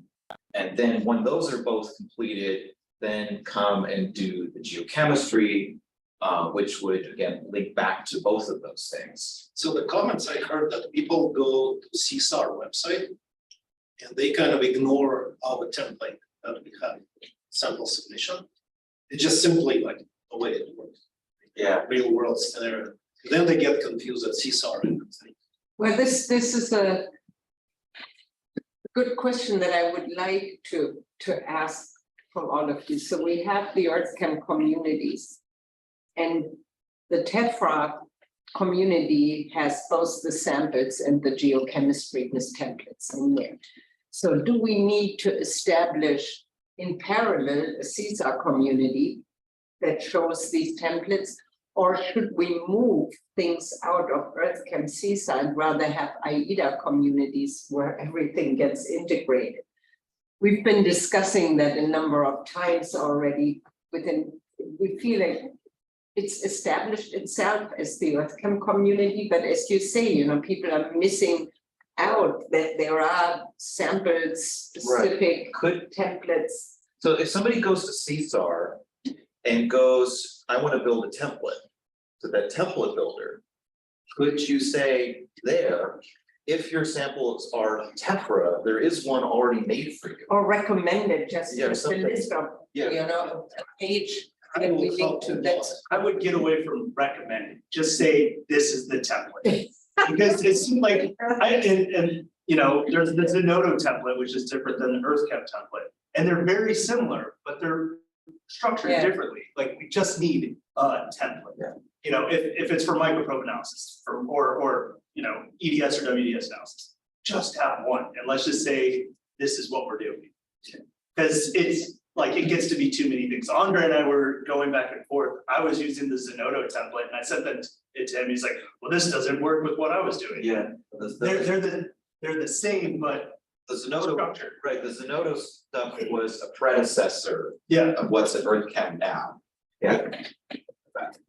I mean, from my point of view, it also depends on when you're talking about the Tephra community. Who are those people? Because right now it's just geochemistry part of that community. We're leaving out a huge amount of data. The whole physical volcanology. Yes, we haven't done that yet, you're right.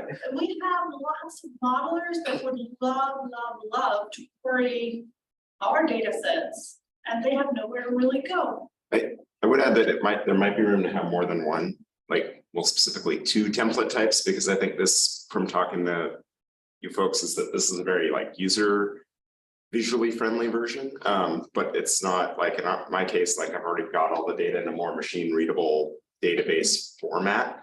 And then I'm like, oh, I have to copy all this. Do I really need to copy this all into this EarthChem format when I've actually already got it in the format that you're going to manually move it back into to upload?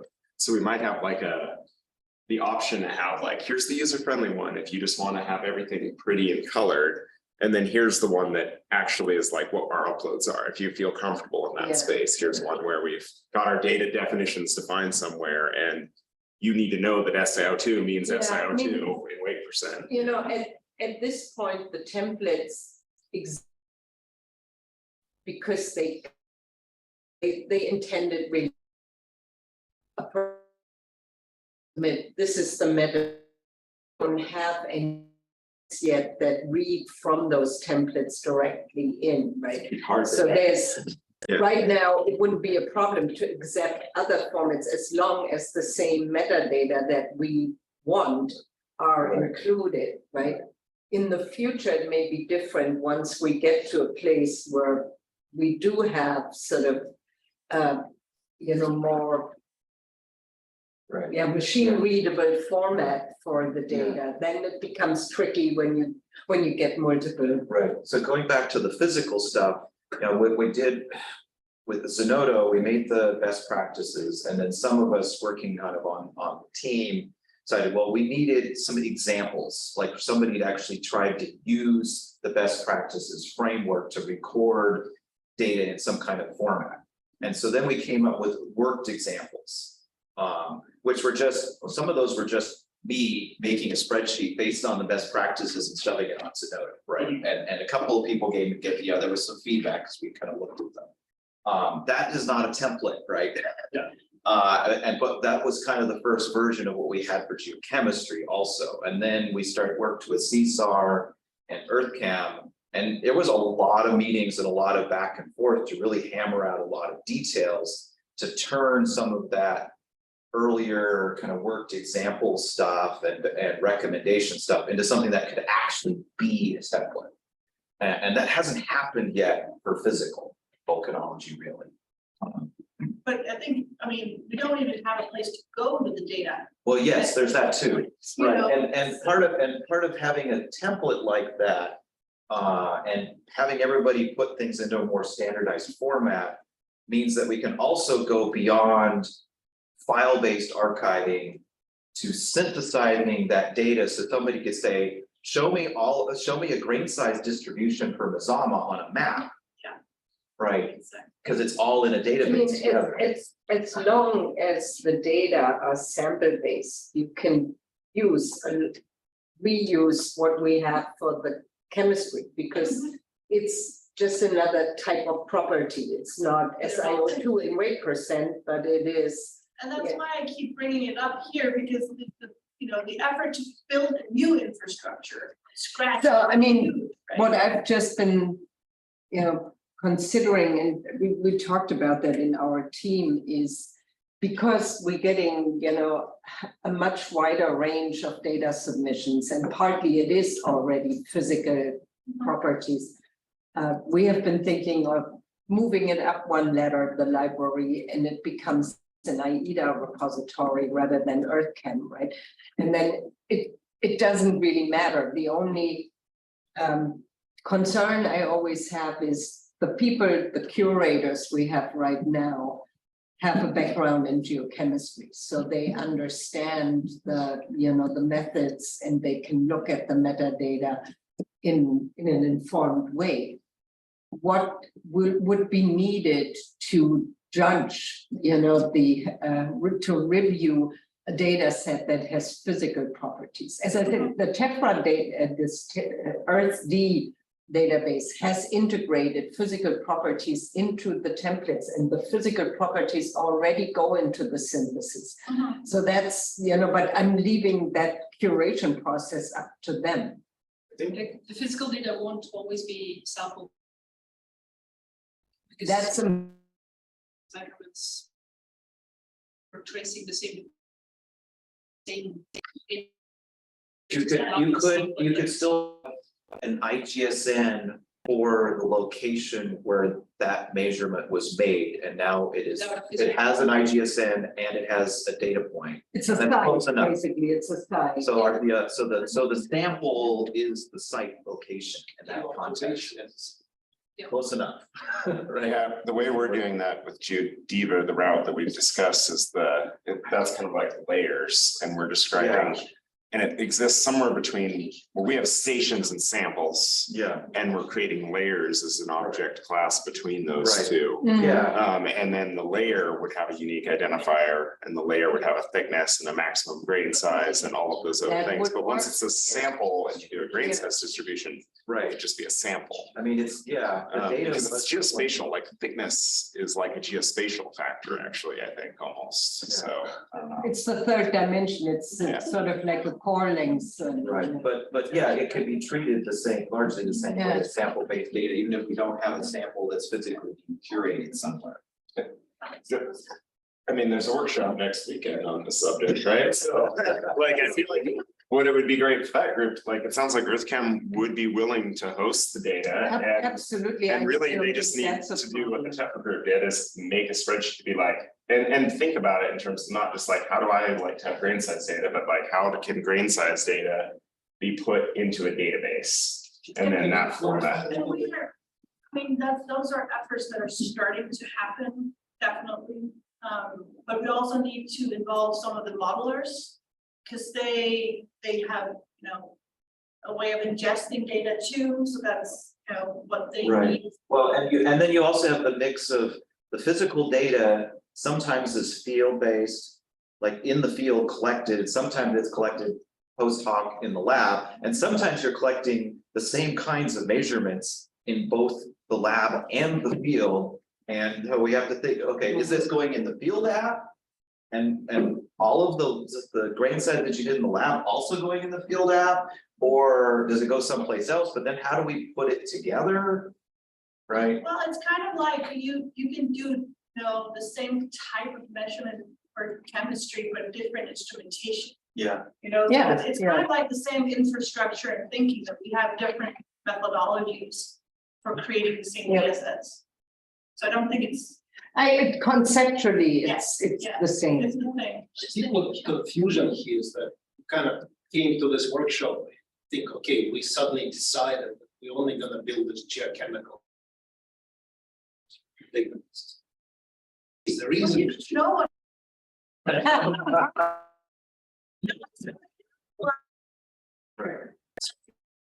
I think the idea here is like we try to put something, the workflow that's already exists. So we were searching through what we actually have here, right? Okay, we have EarthChem system where we can deposit data right now without building any complicated systems, right? We can do it right now with the community. So set of templates that's sitting now in Zenoda, it's just they already have all the physical parameters that you want to record, and it's recommended. Unfortunately, right now there is no database. And the whole conversation here at the end of this workshop was targeted exactly this kind of discussion. What's the next step? So it's really good that we're bringing it up. Right. Because Right. we're kind of stuck now with geochemistry simply because it's a simple solution. Right. So And even these are the throughbut, other things where We you. did bring it up in previous workshops. Yeah, we just, I mean, we've got we have the best practice framework. And we've started building some implementations. But we haven't built all of the implementations yet, right? It's incremental and it's still in progress. We just haven't got to everything. So that's kind of what we Yeah. had. Yeah. So it's really good. And that's why I remember we said, okay, can you put your comments, and you did already Oh, yeah. in this. Yeah. report. So it's really what we need. Right. Well, and first to And be able we have to. those, I mean, I'm happy to share those data sets for Right. anybody. That's, yeah. And so, and part of this is also being thinking of, okay, if we're going, we need to kind of architect what this system vision is. And when we need to be able to fund it. And in order to be able to fund it, we have to come back to and say, we had these community meetings and people said, this is what we need to have. And then we can put that in the proposal and we'll have a bit, much more likely to be successful in getting it to actually move ahead. Exactly, what kind of vision you have, for example, you want to have a system that only works with your data, or you would be more comfortable if you do this big kind of solely hosted system, and it will be able to adapt to kind of more generic workflow that people use. And this is exactly questions community should kind of decide and address right now. And How I do you think want- those how do you do conversations are just getting started now. I mean, we don't go to the same extent, have the same standardization of some of these processes. We're starting on now a big study of grain size. Because it turns out that's a mess. How people do it, how they define it, how they measure it. Is it volume based? Is it math based? Is it sieve data? Is it So optical? Is What, it- what, Which dimension are they measuring? Oh, you like the flat size thing? How they met, Yeah. merging different instrumentation, grain size distribution, lots of things, but we're just getting started on that. So it's while those conversations are started, it's really good to also have in mind what are the data structures and possibilities. so is there any opportunity to get people together? Of course, yeah. Absolutely. As Matt mentioned, there is and it's a different focus, but there's a workshop after the conference. Oh, and it's really? About standardization of juvenile class measurements. Really? When is that? Next Saturday, Sunday. Oh, yeah. Yeah. Then I have to change my flight.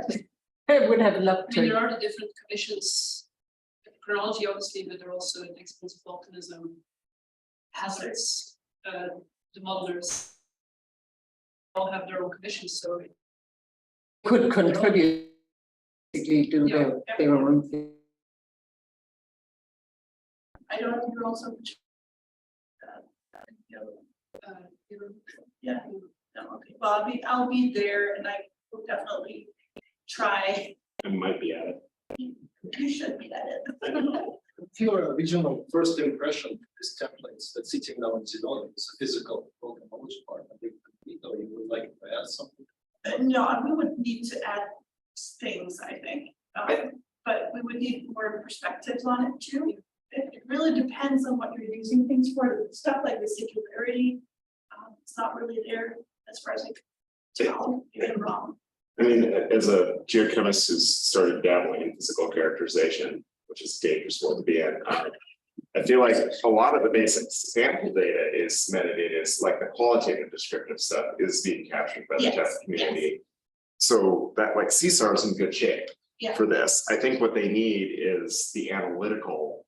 They need to take a list of what are the analytical things we quantify and like microprobe and make a, the easy one, the low hanging fruit would be grain size data because it's super common, it's used by modeling and it's something that there's different instruments, People really want. it's actually quite simple. There's like one thing you're measuring, which is, well, there's two things, volume, mass, but it's complicated, but it's also like it's not as multivariate as geochemistry. But like that and just like get lists of what are the things we're quantifying with different quantitative instruments and But start we have building to say, templates. sort of on the overarching side, it would be good, it seems to me, to extend the Tephra community into having geochemistry or chemical properties, physical properties, or something like that, that would provide a more comprehensive. Image data, Yeah, What?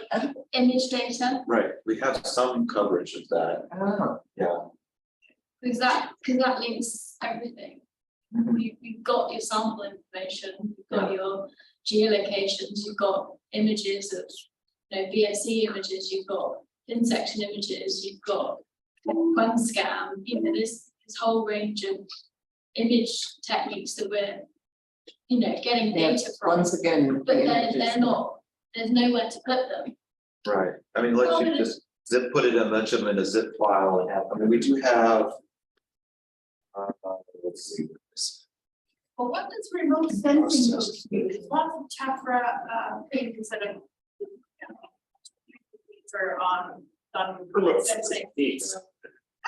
They cheat because they say it's years data and NASA has it, therefore it's public and you're good and everything I did is derived from that. Good luck downloading the terabytes and terabytes of satellite data that it came from.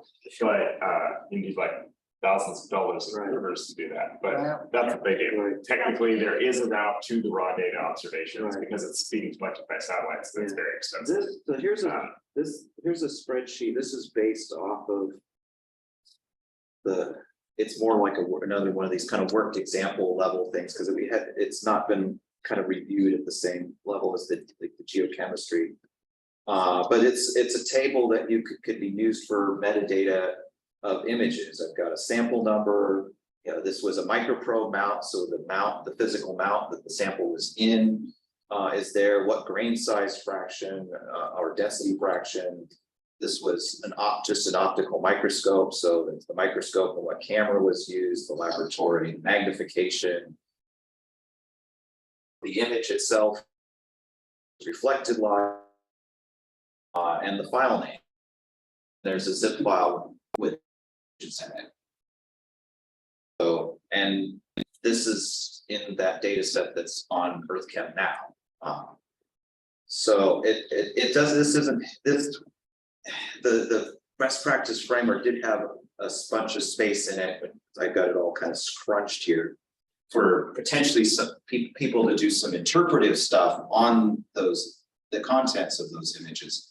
I wasn't doing that here. This was just, we've taken some pictures and need to document the photos we took, the backscatter images we took, how they were collected, so that those could be made available, and at least people know, where did these images come from?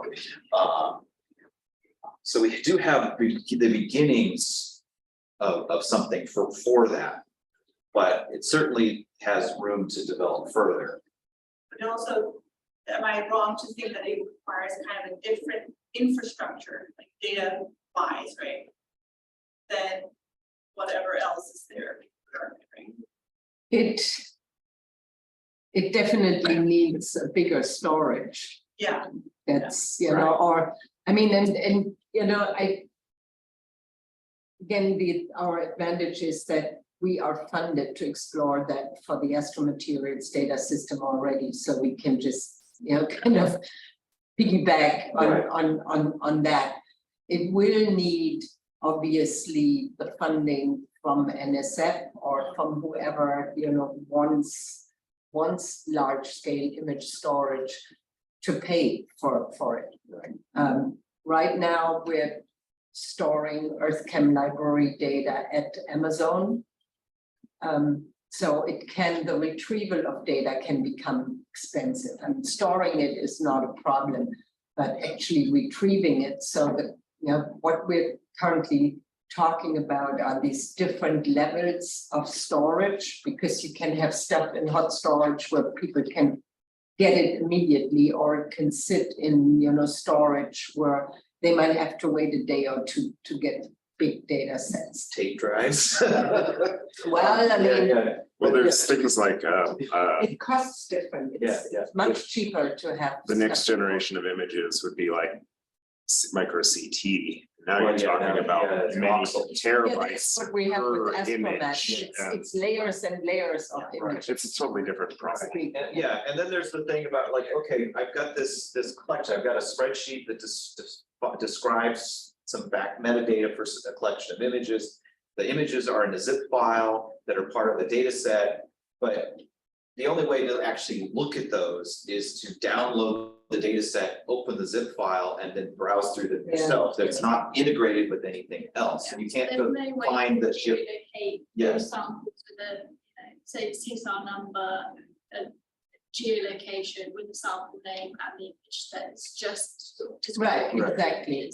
Right, you can't browse the images. You can't go from the geochemistry and have it say, hey, there's backscatter images from this sample, and then look, just see them. No, I mean, We're not- it's not too difficult to do that if you have the right metadata collected at the very beginning. Right. Right, if Right, we have to process the mission. I mean, this to me is that sample nexus that we talked about, where, you get a landing page about that sample and it says, here's the geochemistry link to it. Here are the images that are in the have that. You can definitely the images pertain analysis. It's it properly. It's, you know, that's just a demand that we haven't. I I mean, mean, if you wanna try it, you can test it out on my PhD. Oh, yeah. but About it's, 800 microscope images with Wow. sets of geochemistry, mineral data, like a whole suite of Wow. sample set that I just, I don't know where to put it essentially. I mean, but you can start with things that. It could like- be a good test case. It then. would be a wonderful test. Yeah. But maybe also like tackle things like grain size and density and like some basic physical parameters that I think just need. Some really, like, they're just a matter of building a community agreed upon template of what the basic data needs to be and a format for it, and then getting that. The ideal is if you can't do an aspect of the physical volcanology, somebody can just take that, your data that's there, and then have all the information that they need to be able to sort of align it and have a nice cohesive system that you can just use other people's samples rather than trying to pick through of data that's in spreadsheets from all these different data. So what would it take to modify existing templates? Because the reality is we can add authors. See, we can also create a separate, like, submission for physical volcanology. So what would it take because we had people participating in building it. So Katie was there, right? We had Constanza, we had from Iceland. Yeah, it was Thor. So we had at least 3 people who were like physical volcanologists. They expert field, right? So they were building it. And the consensus was again, like, we want to build a system where people who work in a different area, archaeologists can understand it. So you have to cut off certain things. For example, in geochemistry, people were talking like, Steve, they want to include every possible, like, setting on the instrument. That discussion was, do we really need it? We can just get away with secondary standard. So you have to build this compromise system. You can't just include everything. Right, Or maybe you can, I don't know. right, but some of this, It's exactly But what. yeah, we have two parallels, physical and chemical, that link through the. Yeah, the danger is the fragmentation, right? So you want to avoid it, that people bucket to build system of another, because then you don't have exactly what you're trying to And do. then we don't. Right. I think I may have All lost physical screen share. volcanology people. Oh, that is so weird. Chemistry, Your Zoom is really acting up. Yeah, it's not. That's what we want to do. Okay. So. Oh, was talking Aaron about This is, is really Aaron good is on conversation. this. I was talking about a spreadsheet, One of other them. than Zoom can see the spreadsheet. These workshops. Okay, I kind of lost the Yeah. chat in the background. Good. Perfect. So the question is, what do you want, like, right now, change, maybe some specific steps? What's not there would be nice to, and I think it would be very helpful. Wait, yeah, one of the other things we should be thinking about, like, for example, with the method descriptors, right? And documenting the analytical method on the EPMA or the laser, is that there may be users of that data that are not Tephra people. And so petrologists, they will absolutely insist that they have that detailed EPMA method stuff. Or are they, or that's like non-negotiable, right? Maybe the Tephra people don't care, so if they've got, secondary standards. But some of the, if we're going to have this data be usable by some of these other communities, we should be mindful. Effects certainly might not necessarily just for ourselves. And so if the idea that is reusable as broadly as possible, or if that's the ideal, then we may want some of these other things. But it's also a process, right? Maybe we aren't going to get to the ideal right away. Well, but maybe that's the direction. Tomas not here today, but I was asking, he was mentioning, he was looking at like campus hazard type data where it's like, he has the spreadsheet of every single grain. Yeah. And we kind of were like, well, maybe the best thing at this point would just be to do the bins, like, as the starting point is like a little less overwhelming about it. So it's not all the raw data going in, but like a stepping stone, like start with something that's easy, established. There's already databases in the said world that are doing this, that are quite big. So yeah, I think it's start with, do the things that are, I mean, that's, I feel like the Tephra, you all did that, right? You have probe data template, you don't have the laser data template yet, like, Right. you started Right, I with the mean, easiest thing and you're growing it. And with all of these things, a phased approach is Yeah. probably the most realistic. And I was thinking, you know, let's try it with some of these physical data to get it in. I actually have Erin DiMaggio is online here. She was one of the PIs of the EarthD project. And she actually asked an interesting question, saying that there's, you know, a template for microprobe at the Tephra community and another template for microprobe at the EarthChem library level. And that is confusing. So it brings up this question, how far do you actually align this? To me, you know, this comes back to the method directory where, you know, microprobe should just have one. Everything that's Tephra community specific should sit with the sample, because what is special is the context, the scientific context of the sample. Right, of course, we designed the Tephra microprobe geochemistry template to add some features that the other one didn't have, right?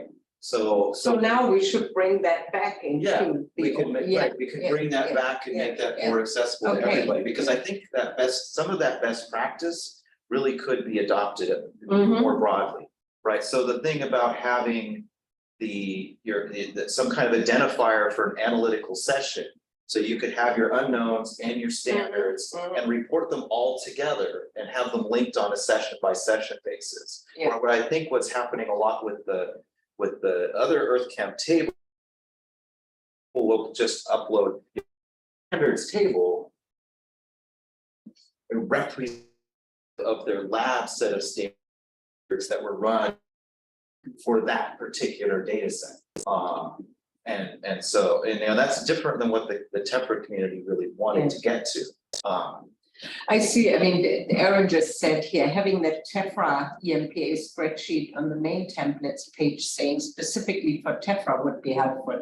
So it just rings a bell in my mind that, you know, where EarthChem has that higher level templates page, we should say, you know, here are all the templates for microprobe.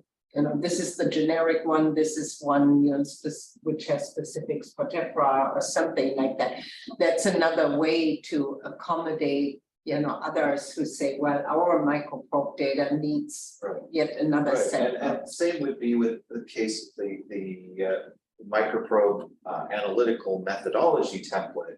Yeah, it's probably just in the Tephra community, but there's no reason somebody who's probing olivines couldn't use this, right? Yes, absolutely. And they probably would benefit from that approach of having a guidable method. My preferred solution would be that we do have a standing working group in EarthChem, one for microprobe, one for laser ablation, and they review, you know, when the Tephra community brings in a new version of the spreadsheet and say, well, that's good. These points should really go into the generic one. And so that there is a review That is, process. perhaps we should be talking about class data specifically rather than Tephra. Yeah. Sure that it's- That's true, yeah. Well, Try to bring it to a different level. Right, but people do mineral analysis for Tephra also, of Yeah. course. Yeah. And the template will work for that just as well. So, and this is where I slowly worry about, so I have like the template open here and it says analyze material, type of material. It would be nice if we had a generic drop down of options, like is this a glass shard, is this a mineral? There- Is this glass attached to a mineral? Because Yeah, you do, the mixed analysis thing is a little bit, and some of that other content is. And the only reason why I worry about this is like somebody's gonna misspell glass and someone's gonna misspell shard, and so then when you go to query this information, you're not gonna get it all. So I mean, all the templates have the tab with the vocabularies in them that you should use, but I hear, you know, very specific things like glass attached to a mineral or something. Those are starting to be the vocabularies that are specific to the communities, right? Yeah. That's where I think maybe it all comes down to having sort of specialized profiles or extensions in vocabularies for specific communities. So as a Tephra community, you want additional types of material, you want additional textures to describe and so on. Well, That No, sorry, I was gonna say, you might want to keep the same material one with the data validation that only allows glass, mineral, bulk. but then you Less have options, and then have specialized- another variable Yeah. that's like We have. material sub, Tephra, where you could add more descriptors, Right. or until Just that's because- developed, start with just a notes field where you Right, get a we have the descriptive notes option. field. Yeah, Yeah, there's lots of places in there to put a lot of information, but even some of just the Like- baseline information of like whether it's, the glass part of the Tephra or the mineral part, or if it's a pumice, I feel like glass attached, like I also ask, is this something you want to query specifically by, like, would you want to force the database to only have glass analyses attached to the outside of minerals? Yeah, it's a weird case. Yeah, but I mean, I think yeah, it's probably not too bad. But yeah, that might, but that gives you some information about like the sample itself, like, in these really distal cryptotephras, there's no minerals, but if you're proximal, like that might be something that someone cares to query, I don't know. Or if somebody's looking to, hey, here's a Tephra layer, now we want to date it because we know there's mineral phases in there, if there's sanity. Yeah, so I pulled up the geochemistry table. This was actually submitted. And the data out of it went into the synthesis. And yeah, it has, and there are some things in here that are like just kind of like user-friendly annotation, just for somebody who's actually browsing the spreadsheet, like it says Tephra samples or this kind of header. The synthesis and whatever doesn't at all about that, but it makes it for somebody who's looking at this and select that. But yeah, the sample number, this one doesn't have the IGSNs added to it, but yeah, it has glass. Was this a reference material like our secondary standard or not? Something about the material. So this was a certain sieve fraction, and it was density separated. There's some of that. That actually would also, there's a sample prep table related to these. So there's more detail over there. This is just some of the basics. And of course, most of this is not mandatory, right? I mean, you want to definitely know what the sample was. Sample number is essential. And then there's things you can put in here. There's support for defining multiple populations in the same sample. So I might have 30 analyses and I've got 10 analyses that are population 1, 6 analyses that are population 2. There's a way to do that in here. You could even identify a number of individual grains, and I have 3 analyses on grain number 2 or something like that. That is supported here. We have the Smithsonian volcano numbers supported in here. You could put the name of the Tephra if you correlated it. These Who actually volcano did the numbers are IAVCEI, right? collaborative, isn't it? They just Yeah. GBP, Yeah, I they're thought just they were actually the organization. Yeah, but the GVP manages it. They're kind of the authority for that. But- Because we will have to get to, yesterday there was a comment that certain volcanic fields and of volcanoes are not included in the Especially list. for older Tephra, yeah. we're reevaluating Alaska ones, and Oh. we'll change them on our database. And Right, you have your own numbering system for Alaska, right? we have our own volcano ID numbers, and Yeah. GDP generally takes our advice, but they could disagree. Yeah, I guess you can leave that But copy, Thi- empty anyway. This is also, A notes of glacial one, so there's no volcano. Many Um, Tefras for which we're never gonna know this. Yeah. Right. all of this stuff right now is going into the library, not the synthesis, right? for the most So part. far, And the idea is that by building this, it opens up the option to make it go into a synthesis when there's a critical mass of things in that. So as a starting point, like you could in your own submission add another column for something that you think that was missed by this template. absolutely. Right. And that's fine. And then maybe come to the next workshop and say, hey, we need to Right, modify the template to Right, have this- this, because I think a lot of people might want to. include right. The this intention conversation. was for like the geochemistry from here. This would be what might go in the synthesis as far as the chemistry goes, but there's a whole bunch of other up over here, but it's kind of like use, it's like, okay, just processing it from sort of to you know, and so that's kind of archived over there. I even have a little space in here, I can have some plots, but again, and this file gets uploaded to, you know, and it goes into the library and people could download this, but yeah, only a portion of that would be in the synthesis.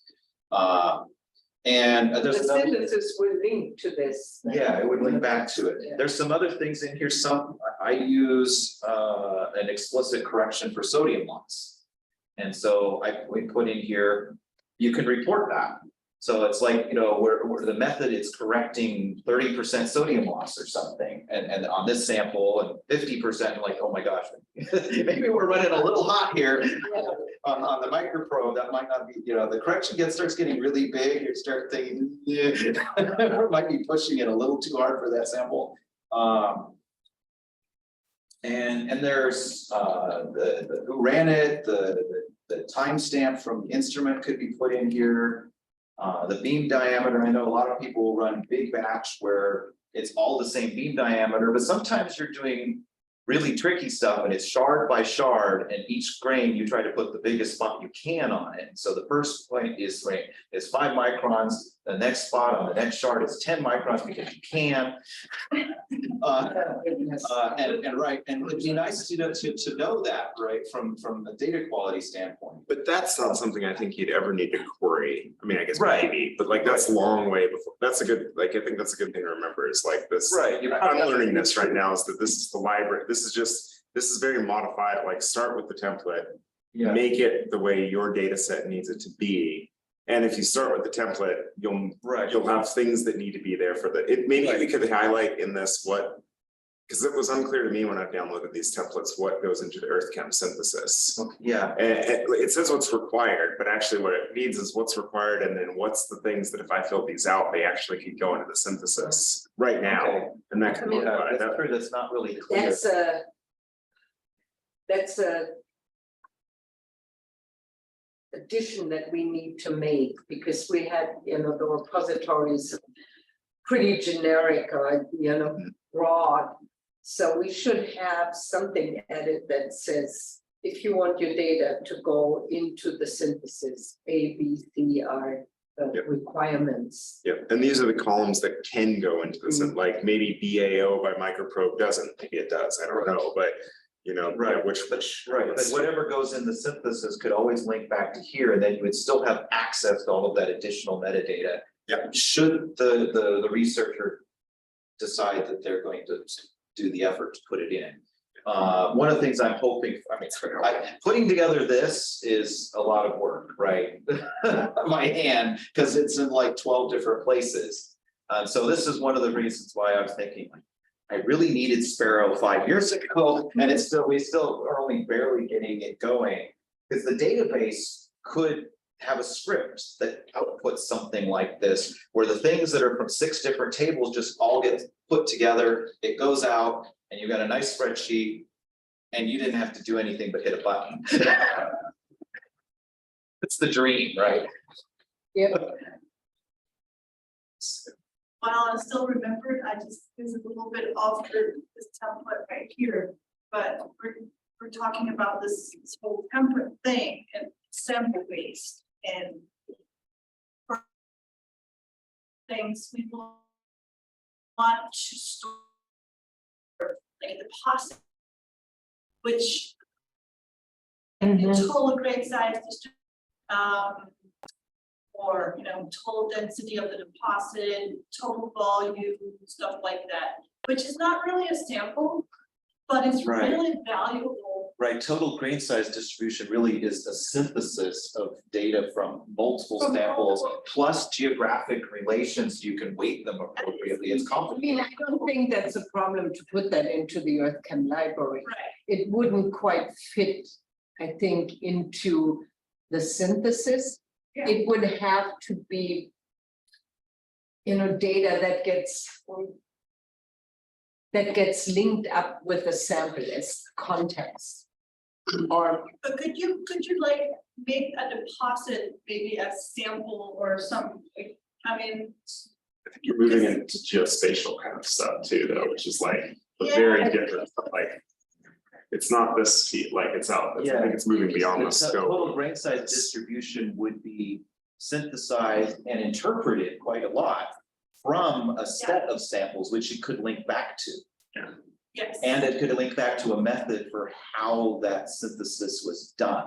And it's a It may- model, It would need to, but that's clearly the data that a lot of people want. But which it why is it's important to derivative, include it. right? Like, Sorry? it's total grain size distribution is a function of the lat longs of all your samples and the grain size distribution of all the samples, so. No, not only, because you need, there goes interpretation into that. But it's a model, though. Or are you talking like where you draw the isopachs? Yeah, because you need the ISOPAC, and that's a lot. Yeah, and that's geospace, I mean, that's where you're the map world, and you have to start It's moving probably into that database world, yeah. Yeah, it's not, Something like that, but it would be, that could be totally. There is a eruption source parameter database that's starting to be developed. sure, um, Potentially meaning it's, I don't know the details. It's exactly. No, I don't know what they see in terms of sample benefit. I think we only do the eruption source parameters, right? Yeah. That's my very rudimentary understanding. it seems like that almost belongs with something like GDP database to add to that, because they've already got the eruption event ID, the plume height that is associated with it, and like, so like the synthesis of like the eruption event. It's a different data. Right, so this, Maybe it doesn't. And it could link to this, because like it is derived from sample data, so there could be a linking, okay, there could be a So, like- expansion. okay, so like a mass eruption rate, I assume that would go into the source parameter database. But it's an interpretation or a model based off of certain other Yeah, measured characteristics of a deposit. but it might make sense to keep all those interpretations out and just have these as data points rather. Then you can find those, if you want to, generate the other data sets and then have build on that. Right, so then you could query, I want all of the eruptions that we know of that have a mass eruption rate between value A and value B, and then it spits them all out. Maybe, Yeah. That's probably. 20 years from now. Base. But yeah, I just want to mention it, just so for awareness too, that a lot of it. My list gets longer and longer. Yeah. No, but this is really good because it provides us some food for thought and how this can go. Maybe something like, deposits has to work in a different way and that can just be added on. We have the schema actually of the synthesis has the ability to also accommodate annotations, and these annotations can be defined. So, there's a lot of flexibility introduced when we revamped the whole database schema a while ago. So we have to think this through, but it's good to know that's a requirement, not a requirement, but would be a real nice thing to have is to define a whole area in some way as the context for samples or for sites that have been. Right. Also for queries where you want to find samples from a specific deposit that's or part of it. That's true, right. For some, that would be really. Right, so what query does I want stuff from such as. Yeah, are you gonna type in glacier peak mean? What if not? We have a Tephra deposit database, so like, yeah, you could typically have that built up. There is a Tephra deposit database. Sure, well, I think it's a data, it's a one item, it's not like big, but yeah, that was a big effort that Katie Mulliken did before leaving Alaska. But that's just Alaska. It was just Alaska, yes, like. Right. That's also, I think, one nice. So maybe, this would be a cool activity that the Tephra group could take on, and just find out what level of compilations there is about deposits, right?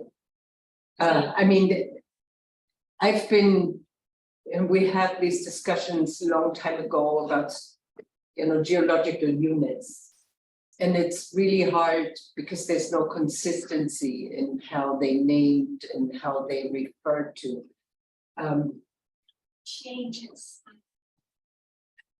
It changes, right? So it's for us to integrate that, it has to be a very flexible structure where you can say, well, this sample is attributed or not attributed, just linked to that deposit as defined by this publication or something, right? So it's that you can have a whole list of stratigraphic units or of deposits that are defined over time by different people and under different criteria, so to say.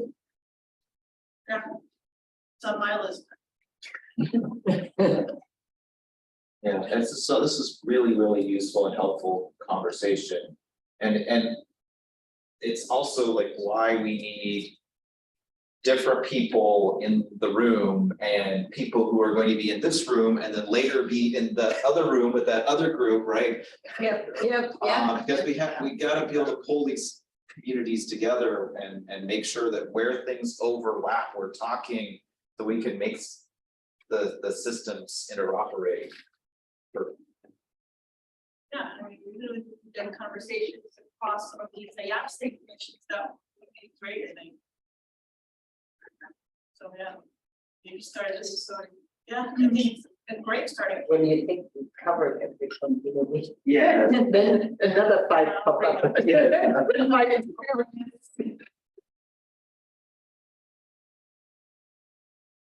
But you have to start something. Commission leaders speaking, which is tomorrow, I think, no, Tuesday.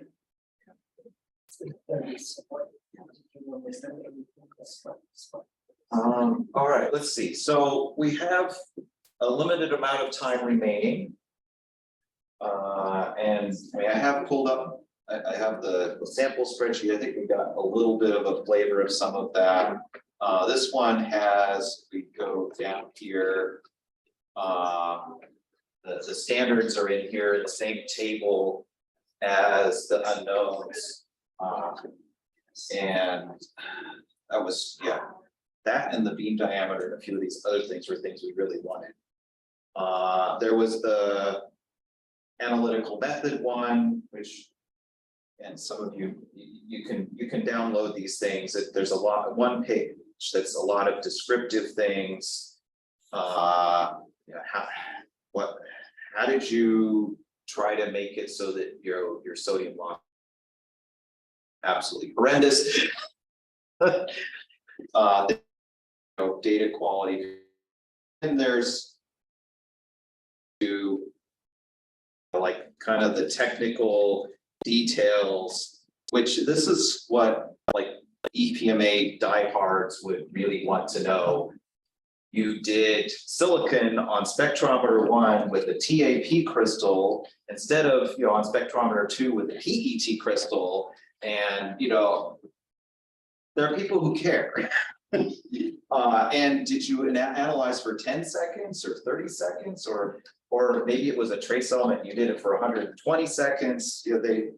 There's a capability to archive all of that stuff at great detail, which again, most of the end users who are just sitting on the probe and digitizing spots to run flash shards, they don't know any of what's going on inside the machine. It's the black box. But the technician who set the instrument up for the method will know all of this, right?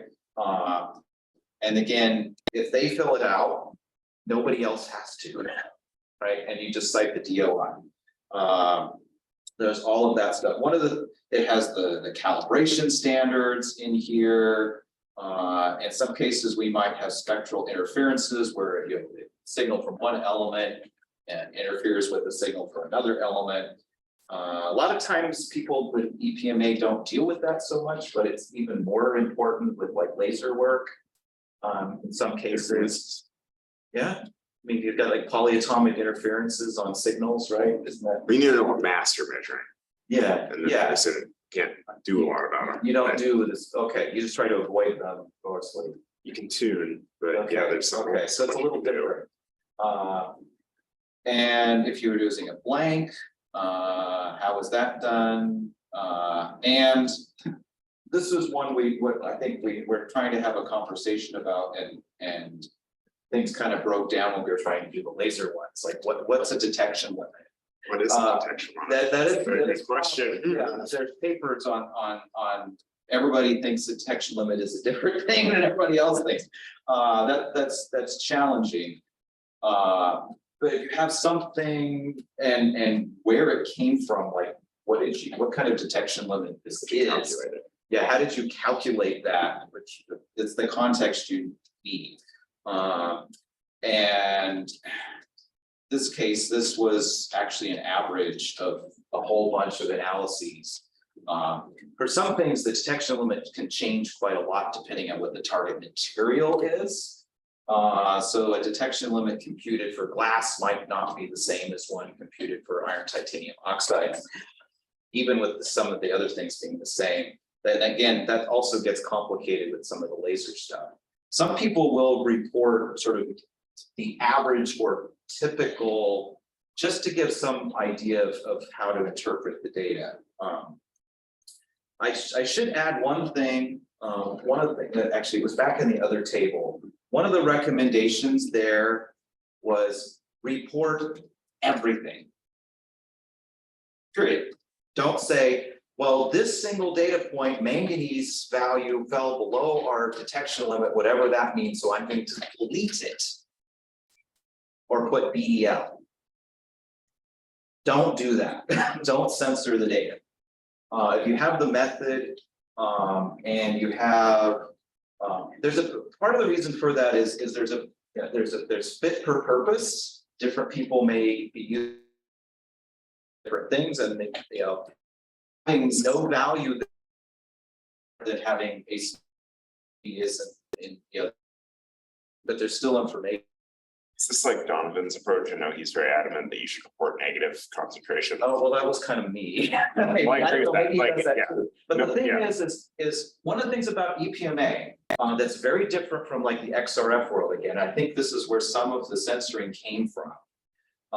If you do a whole rock analysis, you have one analysis for one sample, and you have a set of values. And a lot of times people would use the detection limit to censor that, because it's like, well, if it's actually comes out below this, maybe it's not reliable or interpretable at the same level as the rest, and they'll just leave it out. However, with EPMA, you have 20 analyses. That is a very different beast, because now you have a statistical distribution, right? Maybe you have, it's Poisson, did I always say it? Distribution because based on counting statistics, but you could just use your standard Gaussian bell curve if you want. If you have that bell curve, you have replicate measurements, you're essentially kind of defining what that distribution looks like. And it should, if you're dealing with a homogeneous material, that's really just statistical counting variations, sampling variation.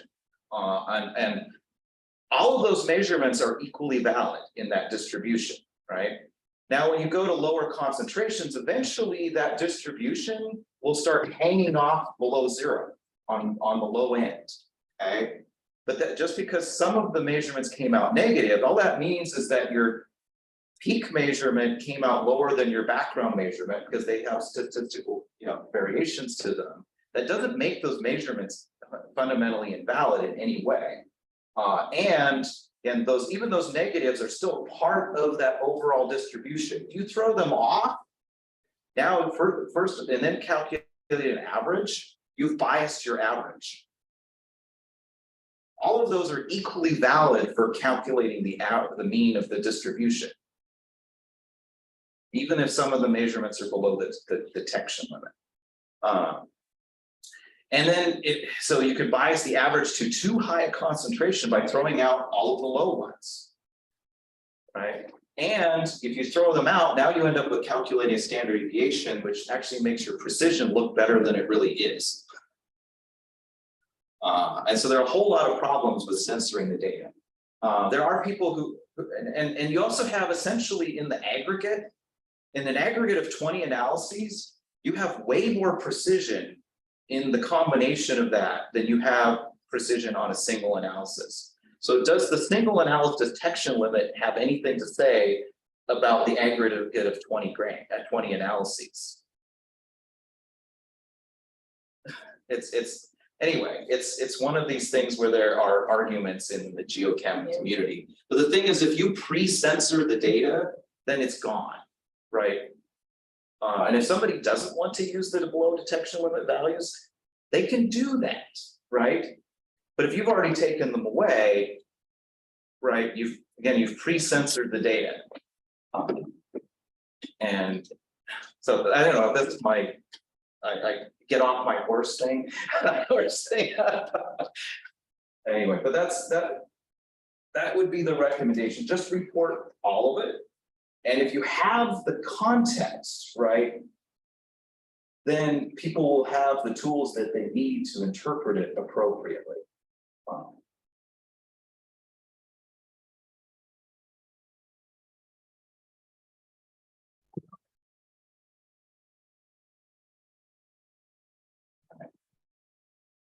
I guess that was my Steve rant for the day. Yeah, we're getting done. Right, yeah, I know. Wonder.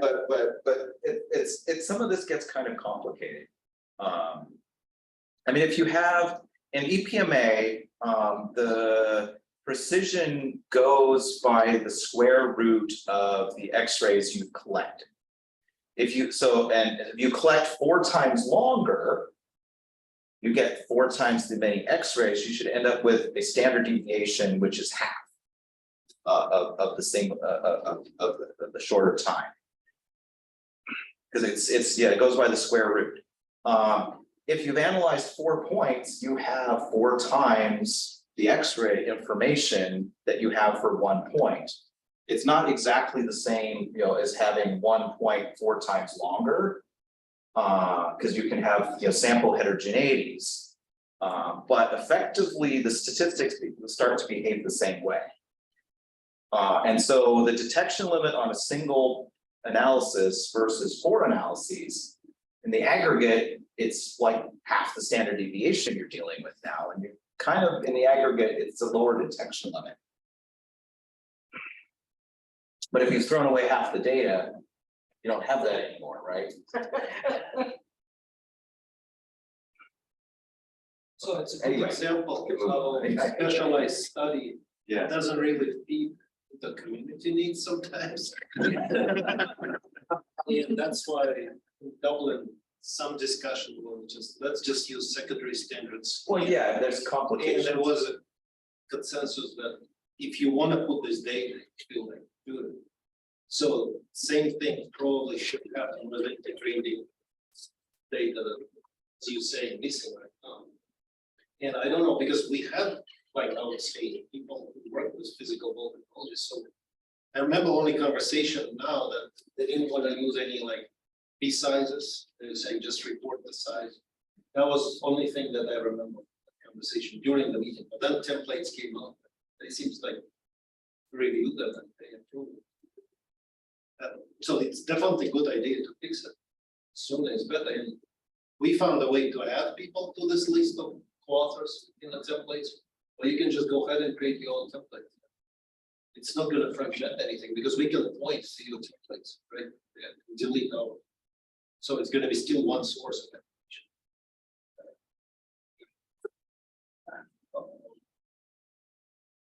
So we still have 2 items in the agenda. Okay. All right. And 3 actually, yeah, questionnaire at the end. And this is exactly what would be really, like, I don't know, what do you feel like you need more time for this final comments? Or, because I don't think we can do it in the 15 minutes, but we can do it later. I think, I don't know, time. Link is here. But this is would be really useful, like all this information, because if somebody want to put together a proposal, they could use this outcomes and you don't have to come back here, but you can go and submit something to an example. USGS. That's.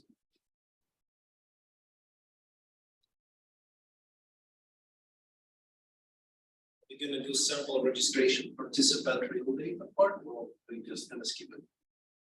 That I would say is up to the audience. Yeah. Interesting. I'm happy to do it, but I don't know how Did we do that exhausted everybody is and.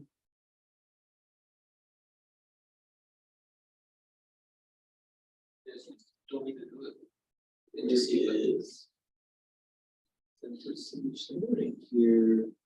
Simple.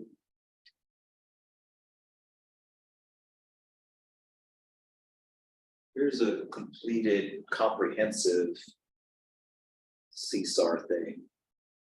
This is a little different. And all of these are opening, except to open, like the magnification that nobody can see into. Again, it's cover the fields like outcrop. Yeah. Right, it doesn't Right, cover this- lake or marine. Yeah, I mean, this has a tab for the project, right? And we have our CSAR user code in here, your project name, something about the people. Maybe there's funding for room for dates. And just some comments and things. Location. In this case, there was only one. Again, this has a lot more fields in it because this is the comprehensive one. So like the purpose of the study, this has there's the box here for permitting permissions. This was a national park. And yeah, it says that yes, we did get a permit from the national park. I guess they could have put the permit number in or something like that, but it's partly there as a reminder. And yes, this was an archaeological site, and where the locality is, of course. And things like, well, yeah, we excavated it, right? This wasn't just a natural exposure. Somebody had to go with a shovel or trowel or something. And there's a number of other descriptive things. Let's see, there's the sub-aerial thing, which is just a place. It has some additional descriptions for, things like outcrops, trenches, things like that, as opposed to cores. We didn't have cores, so there's nothing in the core one. You can define stratigraphy in this one if you wish Can I ask to. a question? Yeah. Of course, like we have a, let's say, big problem, right? And they cannot agree sometimes how they're gonna name the core. But once in a while, they would write like cities and put one name, like South Pole, for example, it was for well Spice Corp. Then it became SPC 14. Then it was a core site drilling. It That's became why you want the SPC IGSN. Right, but like right now we're submitting data, so we feel like SPC 14. We will submit it, that will live there forever, but it's really not gonna match essentially with the score, because people will have different things. So how do we address it in the long term?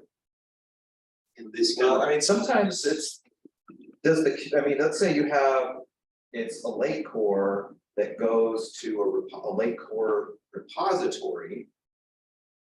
They're gonna record one name in their data system. And sometimes the repositories have their own naming conventions for everything that goes into that core repository. So some things might follow from that. but what if they change it later to something that? So again, I Can we mean, fix if, it somehow later? would you see that core ever gets registered with an IGSN? It will- Because the IGSN accommodates multiple names. I mean, you can link any number of identifiers that the sample had before, the core had before, to that IGSN.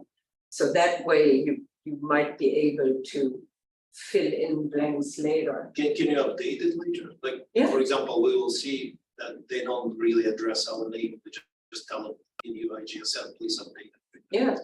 Okay, that's the easy solution. Because that's what we were sitting with Niels and we were thinking like, how should we name it? Because I know they're gonna rename it. But how, it's a mystery at this point. So yeah, so this table has a stratigraphy tab, which can allow, it just gives a place where you can define some of the additional stratigraphic context that might relate to a sample. There's various ways this could be used. This particular one, it's talking about how it's in the soil zone. And a lot of this people are of course doing in Strava, but this was an archaeological project. And then we get to the actual individual of Tephra that were taken back from the field. It went, and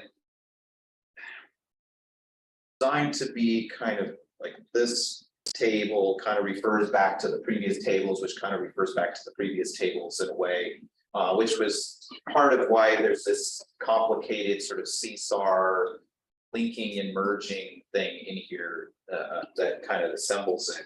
Steve, this is where you're gonna put the Tephra deposit, right? You can actually put the eruption ID here. Yeah, so this one has, yeah, you have your site that this Tephra came from. Or if it came from a core, you could put the name of the core that the Tephra sample came from, as sort of like parent-child thing, that it's Tephra, or that it's sediment, or whatever the material was, sample ID.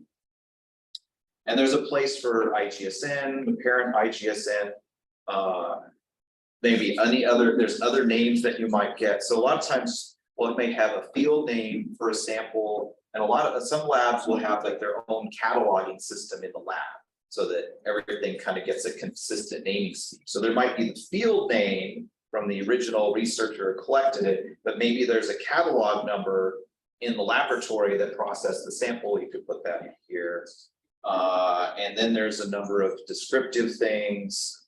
And again, some may or may not need them in certain cases. This one is that it's a Tephra fall deposit and it's a bulk sample. Sometimes you might want some of the details like that. And what were we planning to do with it? This says EPMA. This is kind of like the intended target in Strabo spot, where you can say, well, I collected this sample for geochemistry, and you can say that in Strabo. So it's kind of an equivalent to that. And yeah, there's room in here for a lot of additional details if you wish. So there's cores. This wasn't cores. There's a separate table for eruption response that wasn't really relevant. And then there's these CSAR things that were, I don't know, recombining things in a way that would work for CSAR. So that's an example of the comprehensive one with some actual stuff in it. And there's a huge amount of information that there's a mechanism to document for people who feel that they need to do that. Or you could just use, the simplified one, or you could use the complicated one and only just stick in what you have handy and easy and just ignore all the rest of them, which kind of turns the comprehensive one with a bunch of blank fields starts to kind of look like the simplified one. But you have the space there and you can throw in the extra ones if you have them. That's kind of how I've been doing it. I just use the comprehensive one and just fill out what I want, what parts of it I want to. And try to hit, we try to hit all of the key things, right? You have to have a sample number, right? There are certain things that are mandatory in both kinds of templates. All right. We need to do anything more with CSAR stuff and example stuff? I don't think you're getting a lot of. Yeah, people are starting to run out of steam. And we did get a little bit of discussion out of this one. Let's see, there's the method for geochemistry. What else? Let's see.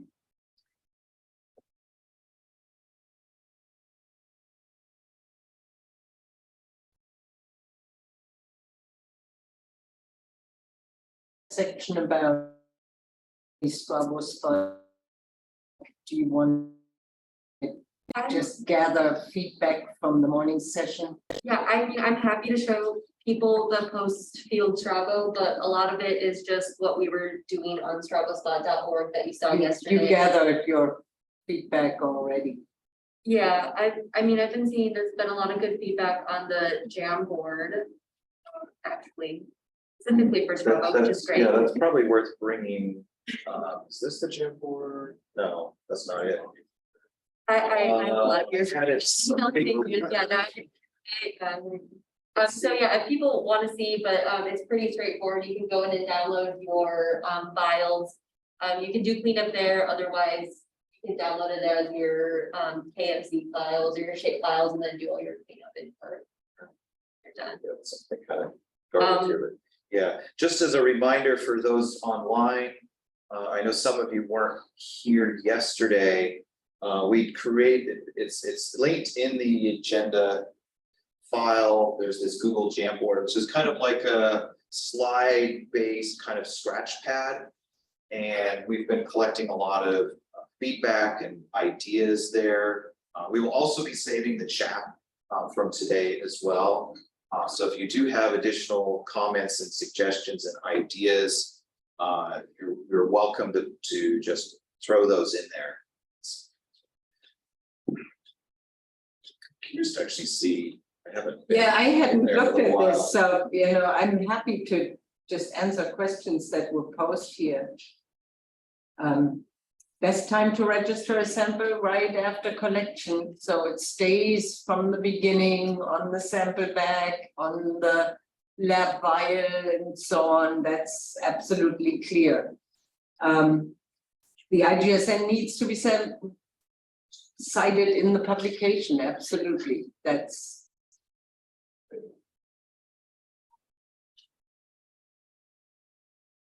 Is there a way to track back a sample that obtains an IGSN only after publication?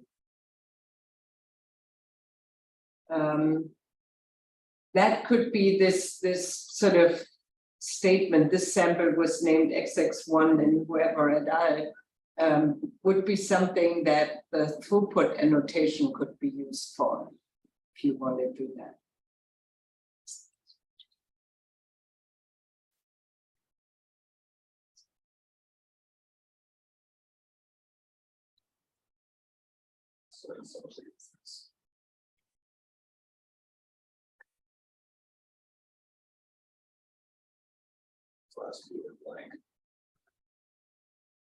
Yes, looks like we have good questions and comments in here. Again, you can add more to this. Let's see. Yeah, we All the knowledge, not adequate, but we have. See it. We have physical knowledge. Is it in the first one? But yeah, There's a link to a paper Oh, of the database that's recently. Yeah. yeah. okay. Let's see, so we're getting down to the wire here. The agenda also has a link to a follow-up questionnaire.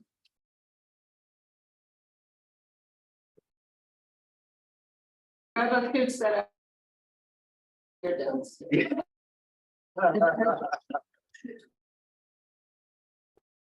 Oh, right. Okay, there it goes. And let me. Wait, wrong tab. There we go. So this was intended to get a little bit more background and feedback, and also some gets a sense of how people think about some of these things. So it's like, okay, we talk about wanting to have access to data. Why do you care? Like, why is this important? What research questions or challenges or whatnot do you have that this would help address? Right, like, so, and what databases are people using? I mean, there have been some compilations and attempts at compiling, trying to figure out what all these Tephra databases are. There are probably some things that maybe we don't normally think of as Tephra databases, but might have relevant information in them. It's like, well, what is it you're using? And it doesn't have to be strictly a database. It could be one of these big spreadsheet compilations or something for a region that somebody put together and published. And if that's like super valuable, say so, right? That kind of thing. It's like, what are the things out there that are important that people are using, that if we're trying to build a future system, we're going to want to be able to pull that in because people need it. Workflows, like what kinds, what's your process? And are there any particular software tools that you're using in your lab that are really valuable to you that we probably need to make sure we're aware of? And consider those as maybe part of this ecosystem. So there's a place to that for that. What motivates to make your data available? And it could be my funder told me to, or the journal insisted, and can't. And sometimes that's what it is. That's okay, right? Or maybe it's I really want to just contribute to the community, or sometimes it's purely altruistic, I guess. What is it? But part of that is also, you know, like this, a lot of this we learned with like the NSF EarthCube program. So there's so much of this that's not technical, but is cultural, right? And so things like what motivates you to make available, that's not really there. It you know, some of them like, well, the data system isn't easy enough to facilitate it in a way that's worth my time. But it's like, okay, what are some of the cultural, social kinds of aspects of the research process that can be really important in getting a community to actually come together and utilize some common tools? That can sometimes make all the difference. So some of these things are kind of addressing things like that. Why would you, and why might you want to make annotations? Like what would you see as the potential value or reason to do that? Or would you do that? Don't know. Right, so trying to get a feel for where the community is and where we should need to be going. And yeah, this last one is that's pretty wide open. I think we talked about this a lot. But if you want to, you know, we're now getting to the end. We've had a lot of discussions and ideas, and maybe, you know, it's a good place to maybe synthesize some of those thoughts. And it could be really valuable in pointing the direction that the community thinks we need to go.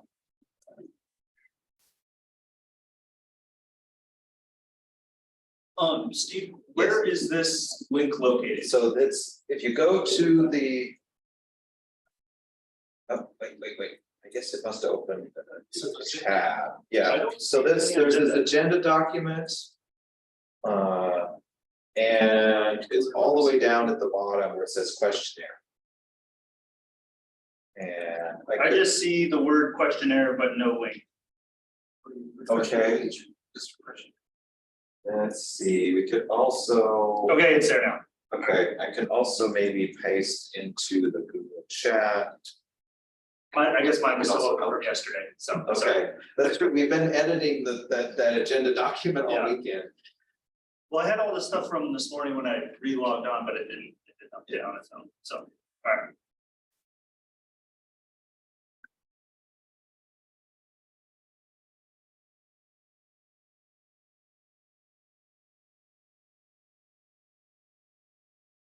Yes.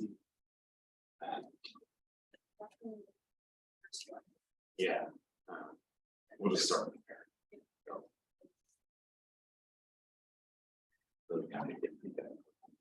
Your thoughts, first, like I found one person that it's actually quite a good type database. You may just schedule a meeting. He's actually. This template. Some of this. See. It's like Just more practical application. deleting this file. Database format, it's actually giving back. Yeah. Because I do think like, actually this questionnaire is good. What motivates you to put data in? And for some people, it's obviously they want to do it, but for people who don't, I think it's nice. Building this database can give you. Yeah, I mean, I think. It's yeah, internally, it's like, hey, we want to make this so I don't know. database. you can have data, you can, and like, I think this, that's a. You can wait. Straight up.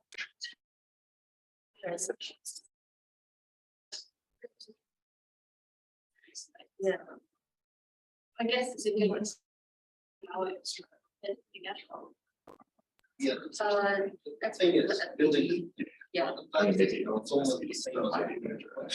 Yeah. Might not, but Yeah, no, I mean, They're gonna take the it's step. all super, Yeah, I mean, like I said, it's really great.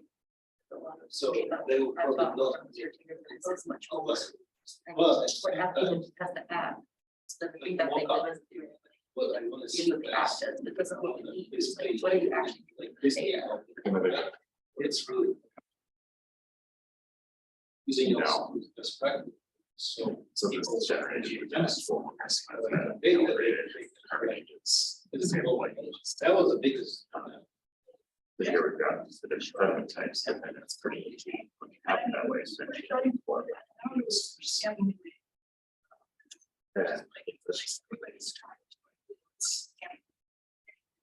What you can do is, which, you know, you would never do all. I was talking about, I did talk. And you don't need that. But we need the data Yeah. in a way.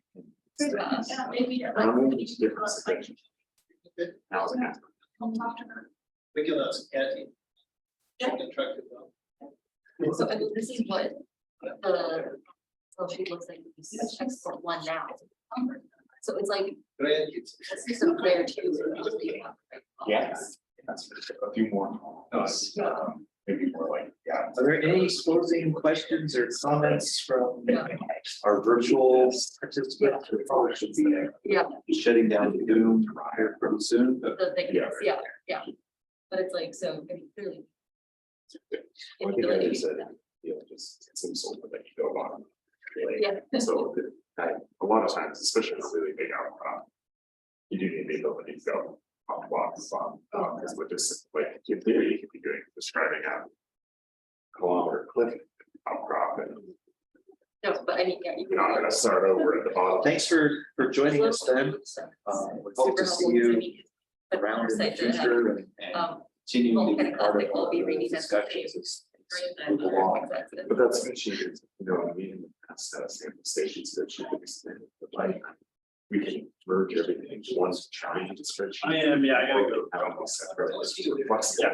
It's like, those are the data things you need to come out. Yeah. And we need them, and sometimes. Yeah, we when we- just have stations If you that don't picked have up that. your registration, Yeah.